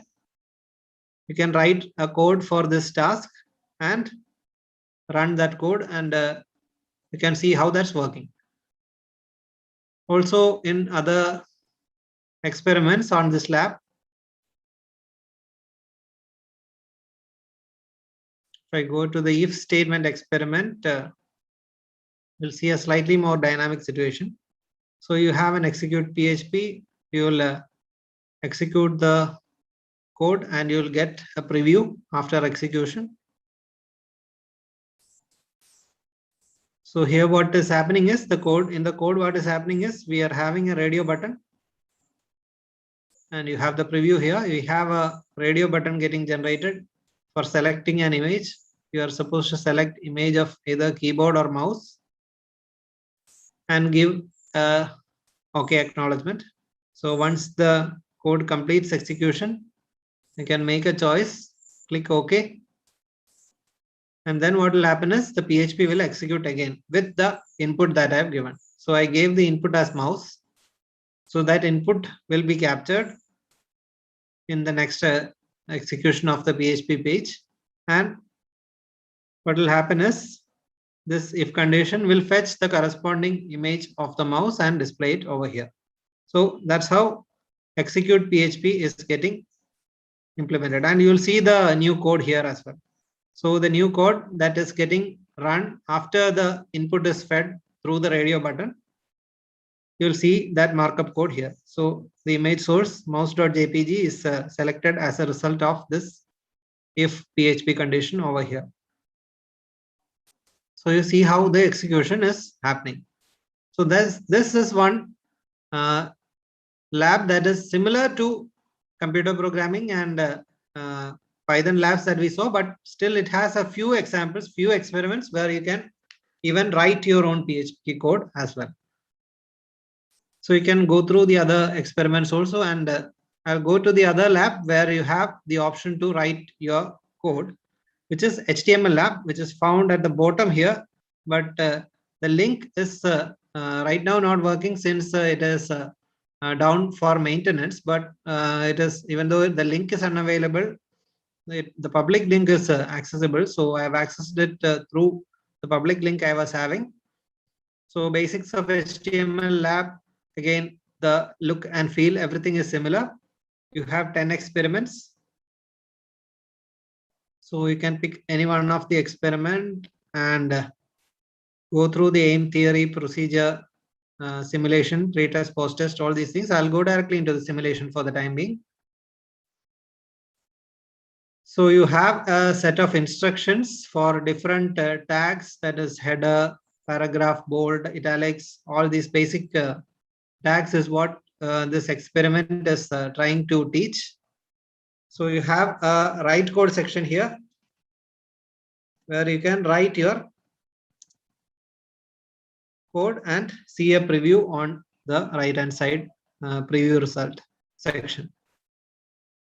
So that is the way in which HTML labs have been structured. So you have the option to write your code, write your programs, and see how the result is based on the instructions provided by the simulator. So you have the simulator providing you instructions on what to learn, and you have the theory, everything as also. So you will have to follow the instructions, write your code, and you will get the preview result over here itself. So this is another kind of lab where you have an option to write your code and see the results, which is different from the previous labs that we saw. And there are quite a few labs with this kind of a provision. Even database lab, DBMS lab, which is not fully functional. A few aspects are still under development. So we have DDL statements experiment, 5 experiments here. So it's basically SQL. You'll have the option to write your own SQL query here. And if you go to the simulator here, just like how we saw for HTML experiment, you have a set of instructions and you have a simulator where you can write your create table or whatever query, alter table, whatever query you want to write, and execute it and see the results. Your table structure will be available on the right hand side, left hand side. So since it is having an incompletion, you are getting to see all the tables that were created by the other users also. So that's the way in which this particular lab has been developed. I will show a procedure video that explains how it is supposed to work. It is not working the way it is supposed to work right now since maintenance is going on. I'll show this as a part of this video. I'm not sure if I have shared the audio with this. I'll keep the audio muted. I'll do the explanation myself. And in this, you have all the theory, everything. So in the simulator, you have the portion to enter your query where you are supposed to enter the query based on the instructions of how the table structure is provided for you to create.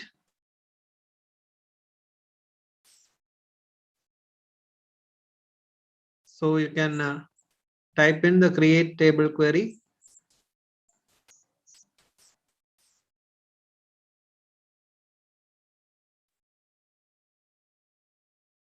After typing it, click execute and you'll get a message table created.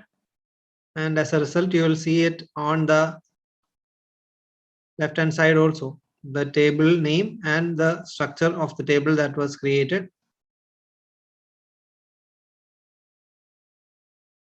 Further, if you enter any other query or apply any other query on the created table, it will respond accordingly. So describe the table query is given. You will explain, you'll get the table details.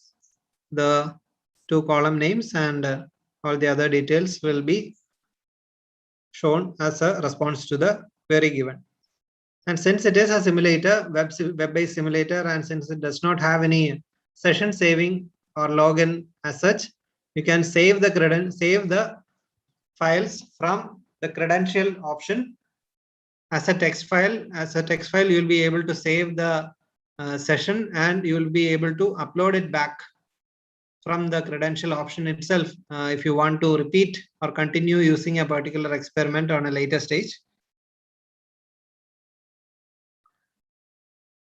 So you have an upload option also where you can browse and upload back the session you have previously saved and work or continue working on the same thing. So this is how it has been structured, and as I told, it is still a work in progress lab. So it may not be fully functional right now, but this is how the concept has been delivered. So these two are a couple of examples where you had the option to write in your code and see how it is running. And then there is also one old lab for C and C++ in the same lines, where you have some essential theory materials. But since it is an old lab and the upgrade is pending for this particular lab, not all those simulators are fully functional in this case. So here also you have experiment in place of simulation. And just like how we saw for HTML, you have a space to write your code and execute it. So the code can be C or CPP.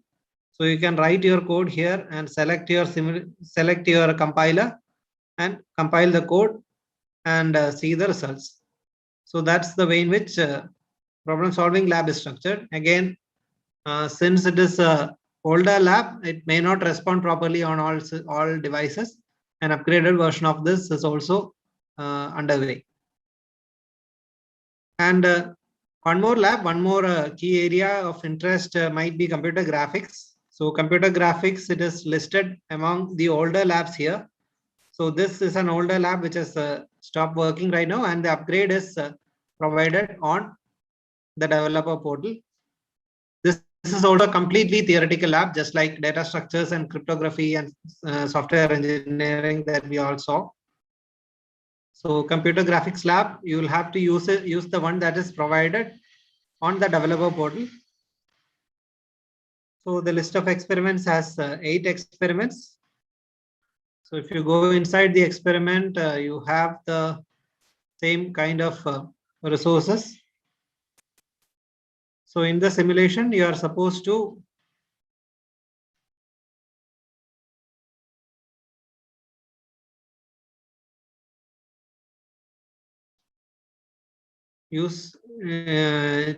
take one of the questions, and you'll have to draw the line between the 2 points given using a DDA line drawing algorithm.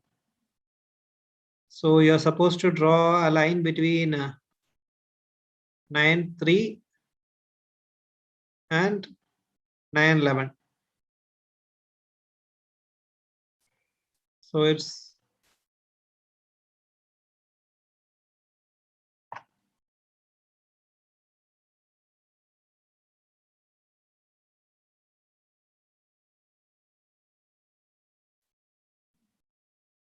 So you'll have to select the cells that will be involved and click check coordinates.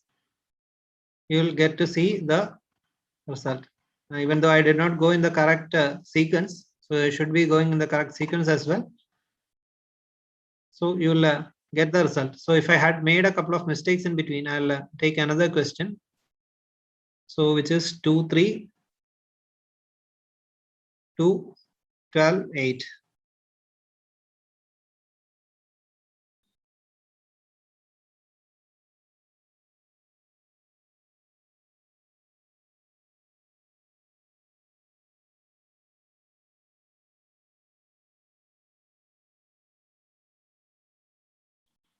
So here, if I go randomly and make some mistakes. So this is a wrong one. Anyway, that whatever I am keying in and give check coordinates, I'll get wherever I am wrong with, and I'll get the correct answers as well. So whichever cells I was correct with and whichever cells I was wrong with, I will be pointed out. So green shows the correctly plotted coordinates, red gives the wrongly given ones, and black are the ones that I did not include and which were actually supposed to be included. So this, as we can see here, it is again a completely theoretical lab. So these were a few examples from the area of computer science, which obviously is not complete, as we have a large set of labs available on this platform. So I would request all the participants, both the faculty members as well as students, to explore and see through all the labs that are offered here, both the theoretical ones and the practice oriented ones. And you can see all these experiments and see how each one is structured. The procedure, the instructions, everything will be clearly specified through these labs. You can see all that. You'll have some related NPTEL videos, video lectures also. Some of them will be provided as additional reading materials within the lab itself. Some will be linked outside. And as you saw for data structures, there are video tutorials within the lab ecosystem itself. So in different ways, different resources have been mapped. You can try out all that. You can try out the labs here, and you can try out the labs that are provided in labs under development and approved labs. And you can also try out several labs that will be useful for CS background students in electronics and communication. So there are several digital electronics, digital logic labs, microprocessor labs provided under under the electronics and communication section. And then there is an advanced network technologies virtual lab for network protocols, network simulation, network technologies, etc. So it is also offered by IIT Kharagpur. So IIT Kharagpur labs will be having this template that probably you have seen this for the basic electronics labs as well for yesterday.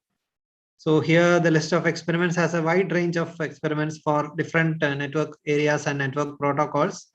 Those who are working in the area of networking can try this out. So this, remember, is listed under electronics and communication. There are a series of a big catalog of labs that are offered and available in computer science and engineering for the students of computer science and engineering, for the faculty who are handling labs for computer science. So you may not just keep aside saying that you have all the labs, all the requirements for performing practical experiments on your devices itself. So virtual labs is not a thing for computer science. You need not think like that. There are a lot of theoretical material and theoretical resources allied with practice tools, practice simulators.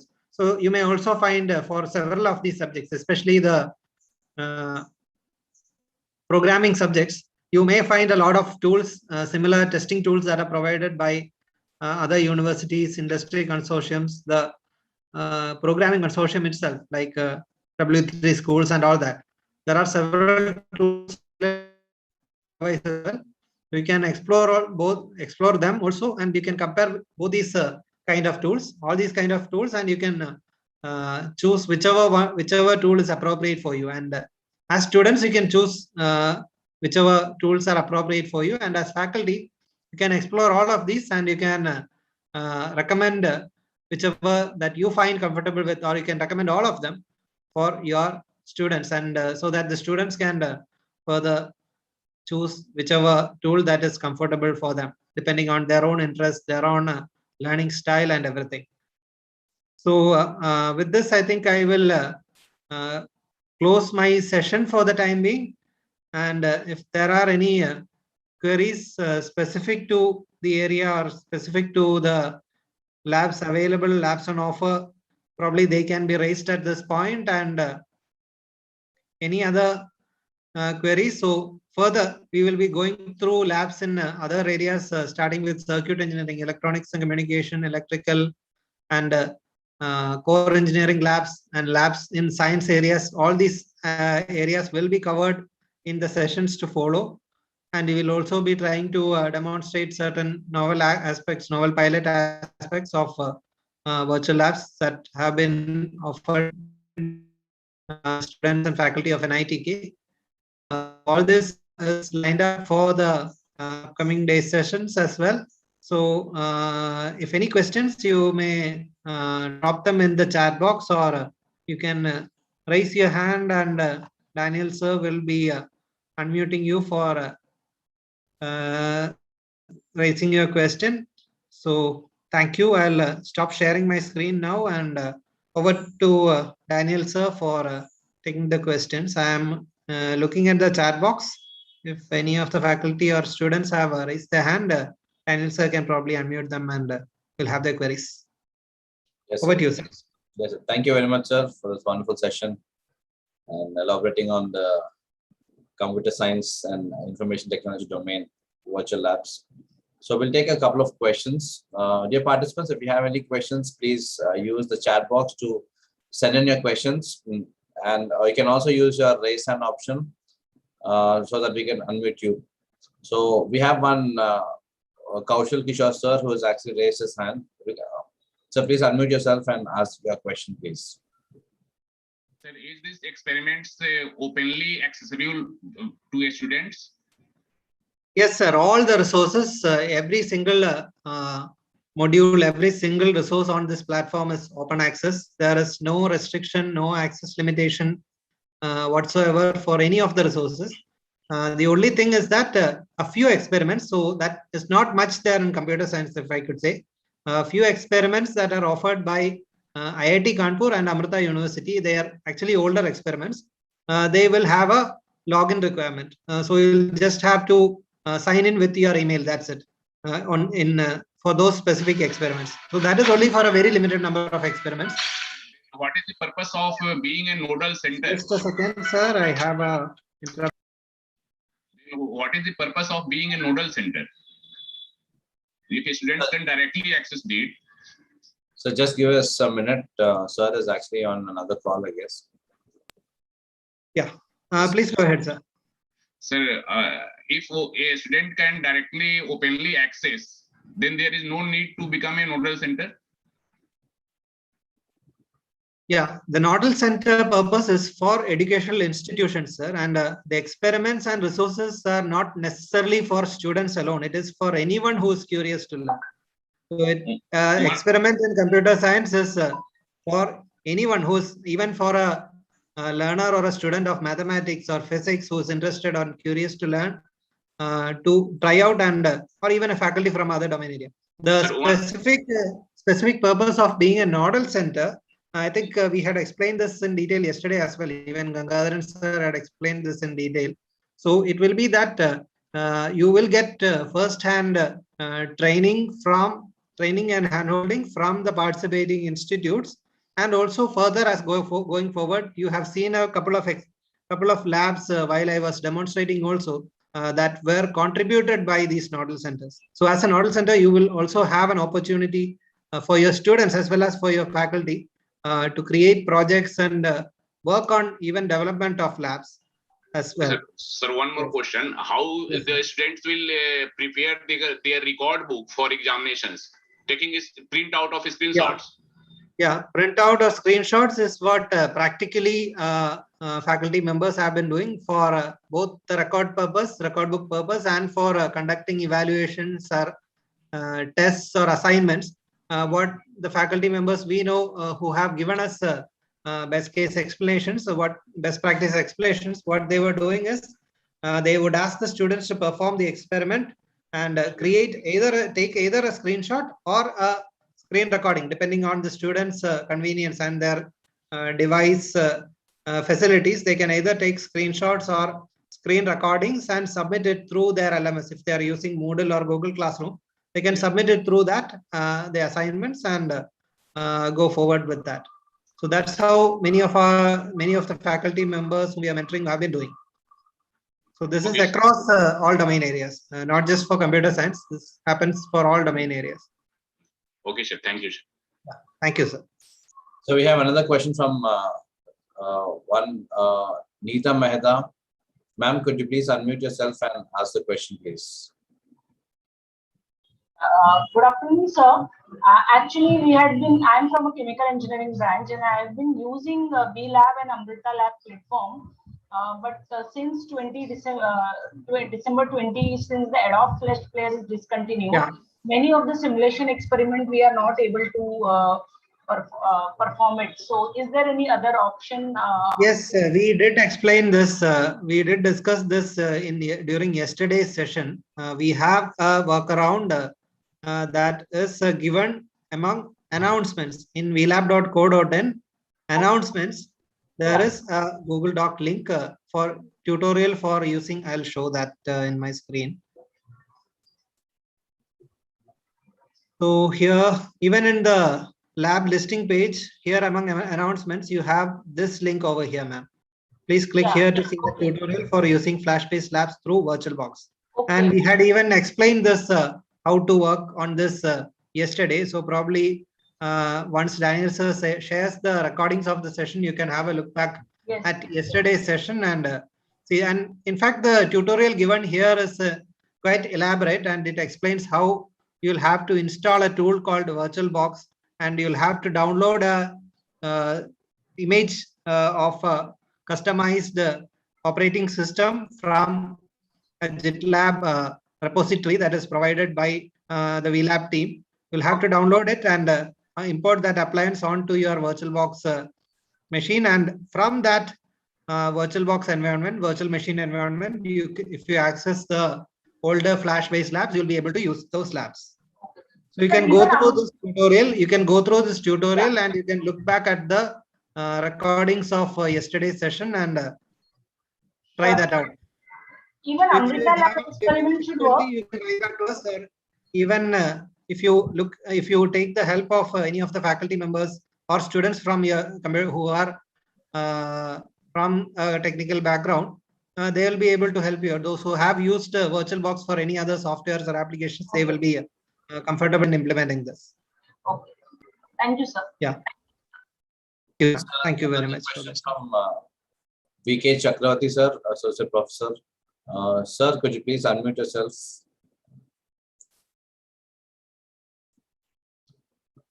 Yeah, so for Neeta ma'am, I think chemical engineering will be discussing those some labs, a few labs from chemical engineering domain, probably in the final day. Final day. Sir, good afternoon, sir. Question was from Chakravarti, sir. Yes, please Sir, go ahead. But first time I'm hearing such a wonderful lesson from you, sir. Virtual labs I had, but I have never seen such a wonderful demonstration from you, sir. Definitely, we are going to use it and practice it with our students along with our faculty, sir. So I have one simple question. But now students, most of the students are unable to use computers in their free time. Is there a mobile app on this particular application, sir? Or they can use mobile directly? They can use most of the labs from their mobile browsers also, sir. So most of the new labs, all the responsive labs will be working easily, seamlessly on their mobile browsers also.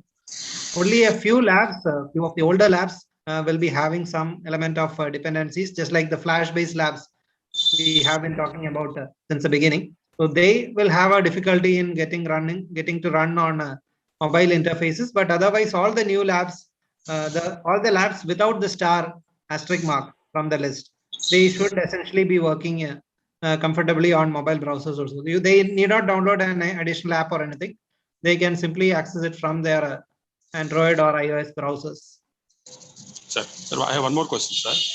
So how do you track the students? Are they really going through the experiments in virtual mode or not? How do you track, sir? Is there any possibility of I've already mentioned this. You can ask the students to submit their screenshots or screen recordings of experiment they have performed. So even for that, you can ask them to use any of the tutorials that Sheena ma'am had discussed. They can take screen recordings and submit their assignments. So you can ask them to submit a 2-minute video with their voiceover.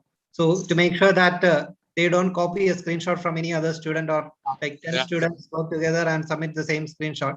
For that, That's what- maybe you can ask them to make a recording with their own voiceover and submit it as an assignment. So that can even, there are even mobile screen recording tools. You can ask the students to do that. Like the students will do it better than us anyway, if you ask them to do these tasks. So in the screenshot, anywhere their name is displayed, sir? Nah, in the screenshot. Not really, sir. No, since there is no login or any other limitation, you can ask them to include their names in the screenshot, like image editing and image manipulations. The students will be able to do it themselves. Okay, We can ask them to submit it with their names or with their voiceover. Voiceover is again, I think, a better option if you want to prevent any sort of malpractice or plagiarism. Thank you very much. Thank you. Thank you very much, sir. So we'll take some questions from the chat box. Yeah, I was not really able to chat the track. Yes, track the I chat. was actually tracking them. So yeah. So we have one question from Mr. Avani Karde. He's asking, are there any virtual labs for embedded systems in Arduino? Embedded systems, Arduino, I'm not really sure. Probably you can save this question for tomorrow's discussion, where Sreshta will be discussing in a little more detail about circuit branches. Okay. So probably that can be answered better in tomorrow's session, I suppose. Okay. Yeah, there is, I think, Santosh Das sir has also raised his hand. Yeah, Santosh Das, could you please unmute yourself, please? Hello. Yes, sir. Yes, sir, you're audible. Sir, how can I show my students the computer organization and architecture lab through virtual platform? Yeah, computer organization Actually, and architecture. I'm already use virtual lab. Okay. But there are not sufficient tools used already there to show the different experiment in through virtual lab. Please elaborately explain. So computer organization and architecture, a few experiments will be covered tomorrow by Sreshta. In fact, you can, like, the structure and definition, everything is similar, sir. Across all the labs, it will have theory, it will have the instructions on how to use the experiments, and you'll have the simulators, you'll have evaluation tools. So if you are not able to, like, you can use whichever experiments have been developed and have been provided on this platform. So if there are limitations as far as availability of experiments are concerned, so if you say from your curriculum, you have 10 experiments in your curriculum, and you're able to find 6 of them in the VLab platform, and you don't have 4 of them. So probably you can use the 6 experiments that are available on VLab platform using VLab, and maybe find an alternative arrangement for the remaining experiments. Probably use a different application or any sort of things. So there are gap areas, definitely, as I have told yesterday. 500 plus is a target of labs that ministry has been looking at for catering to the needs of all universities and all institutions across the country. And we have reached almost 125 right now. So that selection has been made on the basis of probably, that is something that is taken at the highest level. So that is on the basis of probably which all labs or which all subjects are most needed by the students or teachers of the country. So definitely there are gap areas. You can send the recommendations to the consortium if there are missing experiments, missing areas, missing coverages, etc. And other than that, in computer organizations, you can continue using whichever experiments that you have been using. And if there are missing links, you can send them as a recommendation, like you can consider including this particular experiment also. You can send them as a additional suggestion in the feedback section of that particular lab itself. Okay. Actually, before installing or before going to the presentation or experiment, we have to install the Java virtual platform, actually JDK. Java, yeah, a few dependency requirements are for the older labs. So we are trying to eliminate those requirements in the updated versions of the older labs which have these dependencies. The consortium, the developers will be trying to eliminate them and make it as responsive and portable as possible, so that students can use them from any device or any interface, any platform. That should be better for the Yes, us student yes, also and obviously faculty also. that kind of a strategy is adopted for all the labs that are being developed over the past 2-3 years. So it is Platform only the older independent. labs. It is only the older labs that still have those dependencies, and hopefully they will also get upgraded. It is an upgrade process. Now we have started with Flash because Flash is not at all having any other workaround other than the VirtualBox thing that we have created, which is really cumbersome. So the focus right now, as far as upgrade of labs is concerned, upgrade of old labs is concerned, is now on the Flash-based labs. So once they are done with, probably an upgrade of these Java dependency-based labs also will happen. Okay. Okay, sir. Thank you, sir. Yeah, thank you very much, sir. And now I think Jyoti ma'am also has a question. Yes. Ma'am, could you please unmute yourself and ask your question? Jyoti ma'am. Hello, good afternoon, sir. Yeah, good This is afternoon. Jyoti from St. Francis College, Hyderabad, sir. So I have seen since yesterday the virtual labs, what you have shown and what you have demonstrated today and yesterday also. Coming to these virtual labs, how exactly these are different? Because even the Coursera and some kind of LMS are providing the virtual labs, right? So how exactly these are different, or can we think that all the virtual labs are similar? It depends on the particular subjects that you're handling, ma'am. You can definitely, if you're handling a particular subject, you can definitely look at all the options that are available, and probably you can familiarize all these options that are available for your students also. Like for some subject areas, definitely there are other options also, especially for computer science. There are several Coursera and many other US universities have provided some sort of tools for testing of code, for writing code. Even consortiums like W3 schools have provided built-in tutorials with practice tools. So you can let the students work, or familiarize the students with all these tools. Specific what advantages with the advantage with virtual labs is that it is more in alignment with the AICTE curriculum. So AICTE standard is what virtual labs is modeled upon, since it is a Government of India initiative. And you can familiarize everyone, all the students, with all the options. So let the students choose then. Yeah, because if we are seeing, the Coursera, some kind of, as you said, the simulations and whatever they provide are capstone projects. So many of them are almost the solutions are available in the GitHub, as well as it's like easy for repository centered. So these are actually in VLab experiments. It is not really project level. It is kind of a very elementary or very topic specific. Very topic specific. They are all specific to that particular domain area, specific to that particular experience. So it is more or less in alignment with how our curriculum is going. It's really oriented towards building a project as such, but it is topic specific. So that's where you will be able to use this for probably your early stage students, first year, second year.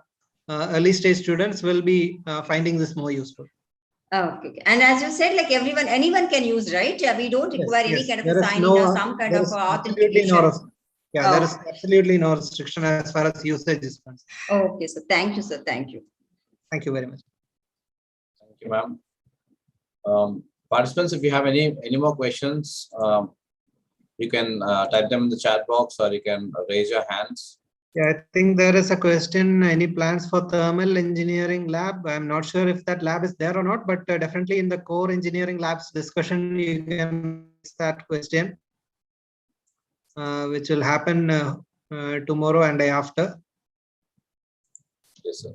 So data science lab, machine learning, I think there are efforts. Yes, there are efforts for labs in data science, ML, all those AI, new generation areas. There are labs that are under development. So hopefully that will come up in the coming few months. You can, in fact, you can find a few beta versions in the labs under development section already. So we have one Mukesh Gupta, who is actually raising his hand. Sir, could you please unmute yourself and ask your question?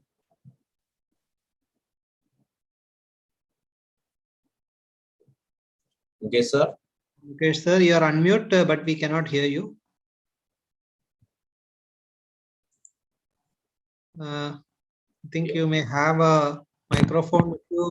If you can put in your question in the chat box, probably we'll be able to answer that. Sir, are you in a position to hear or not? Yeah, now it is audible, sir. Now it's audible. Okay. So is there any planning for surveying lab session, sir? Surveying, that will come up in the coming days, sir.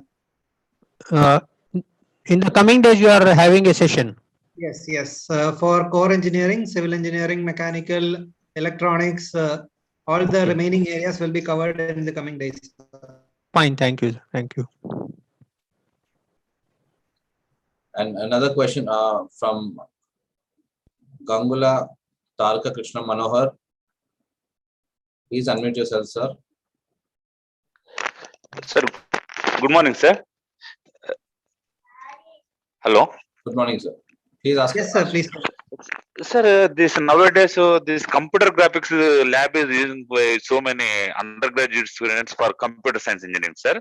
In that, Bressenham line algorithm and circle algorithm will be there. These two will be somewhat very difficult to teach for faculty and to understand for students. So, can you implement these? Already algorithms are there. People are writing codes in using C language, but in VLabs, I have seen nowhere this computer graphics algorithms are developed, sir. The graphics algorithms are there, sir. In fact, I did demonstrate, I think DDA algorithm at the end of the session earlier. So computer graphics lab is there. It is listed among approved labs in VLabs dev page. It's not available in the main page. In the main page, there is one computer graphics lab available, but that is, I'll just share my screen. So in the main computer science lab list, there is one graphics lab. It's an older version, so it is no longer supported. So you have something in the VLabs dev page, one computer graphics lab where I think almost 8 or 9 experiments, 8 or 9 algorithms discussed. Just be loading that. Yeah, the computer graphics lab here, it has a set of experiments available. Yeah, even Bressenham, circle drawing, line drawing, all these algorithms are available here, sir. So these are theoretical. As I've already mentioned, these are theoretical. It is not language oriented. So it basically trains them on the algorithm, how that algorithm is working. It is not directly linked with any programming language. That's the only thing. So you can have a look at these, sir. Okay, thank you. Thank you, sir. So we have another question from, I think is of, yeah. I think these are all the pretty much the questions, sir. Even I'm trying to look in the chat box. Yeah, I was. You have covered even myself. Yes, sir. Sir, before we close, now I just want you to elaborate on tomorrow's session. Yeah, so tomorrow's session, sir, can you just bring in Sreshta to the host panel? She's there in the session. NITK Sreshta is the display name. Yes, sir. Yes, I made her the co-host right now. Thank you, sir. So tomorrow we will be having discussions on circuit engineering areas as well as on core. I will be starting with the core engineering areas tomorrow. So initially we have planned to have one. Sreshta will be having civil engineering itself. No, sir. No, tomorrow. Sorry, sir. Yes, sir. We can have that. Okay. So tomorrow we'll be starting at a few labs from the labs listed under civil engineering. So it is not just for civil engineering, as I've already mentioned. Even mechanical engineering faculty members will find resources like fluid mechanics.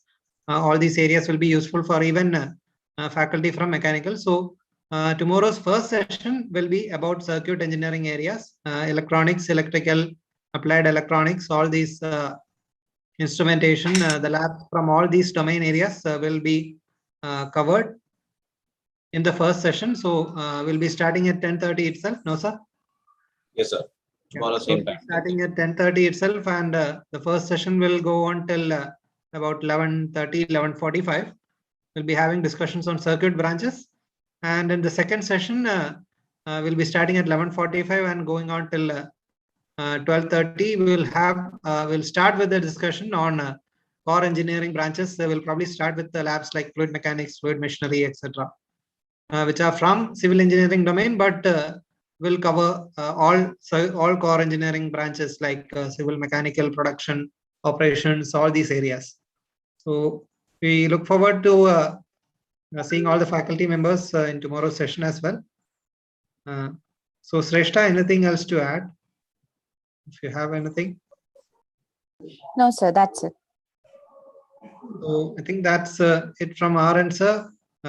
If you can take over and give any further instructions. Okay, sir. Thank you very much.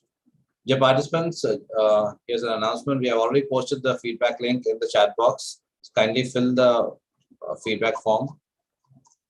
The students will be given another, the feedback form will be sent to their registered email IDs. So please make a note. Yeah, with that said, I think there's a question from one of the participants. Dr. Zahid Hassan. Sir, would you like to take the question? Beryl, sir? Yeah, we'll take that, sir. Yes, yes. Okay. Sir, please unmute yourself, sir. Zahid Hassan, sir.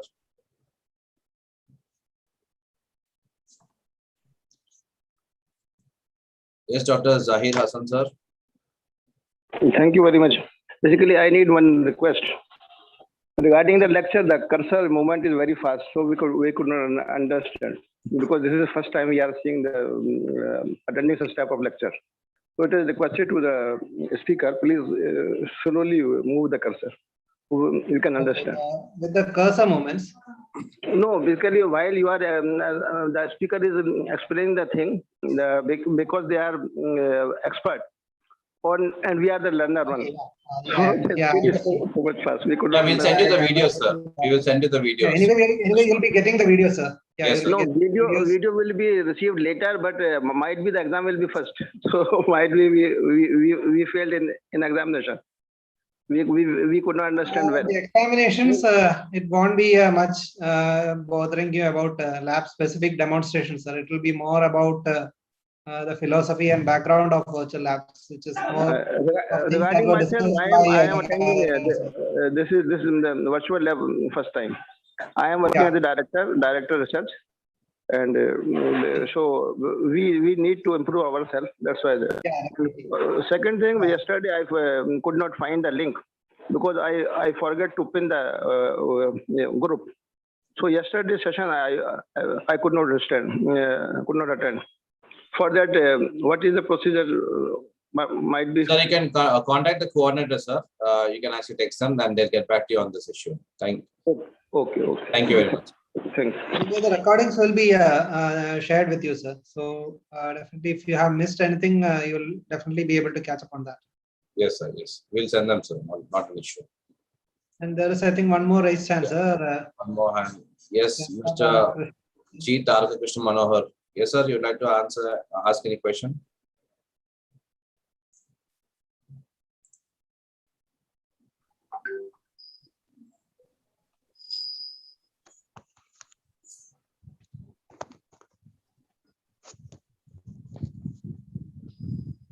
So you are unmute, but we cannot hear you.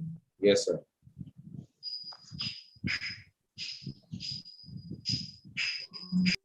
Okay, I think maybe he can actually send in his questions in the feedback link, so that should not be an issue.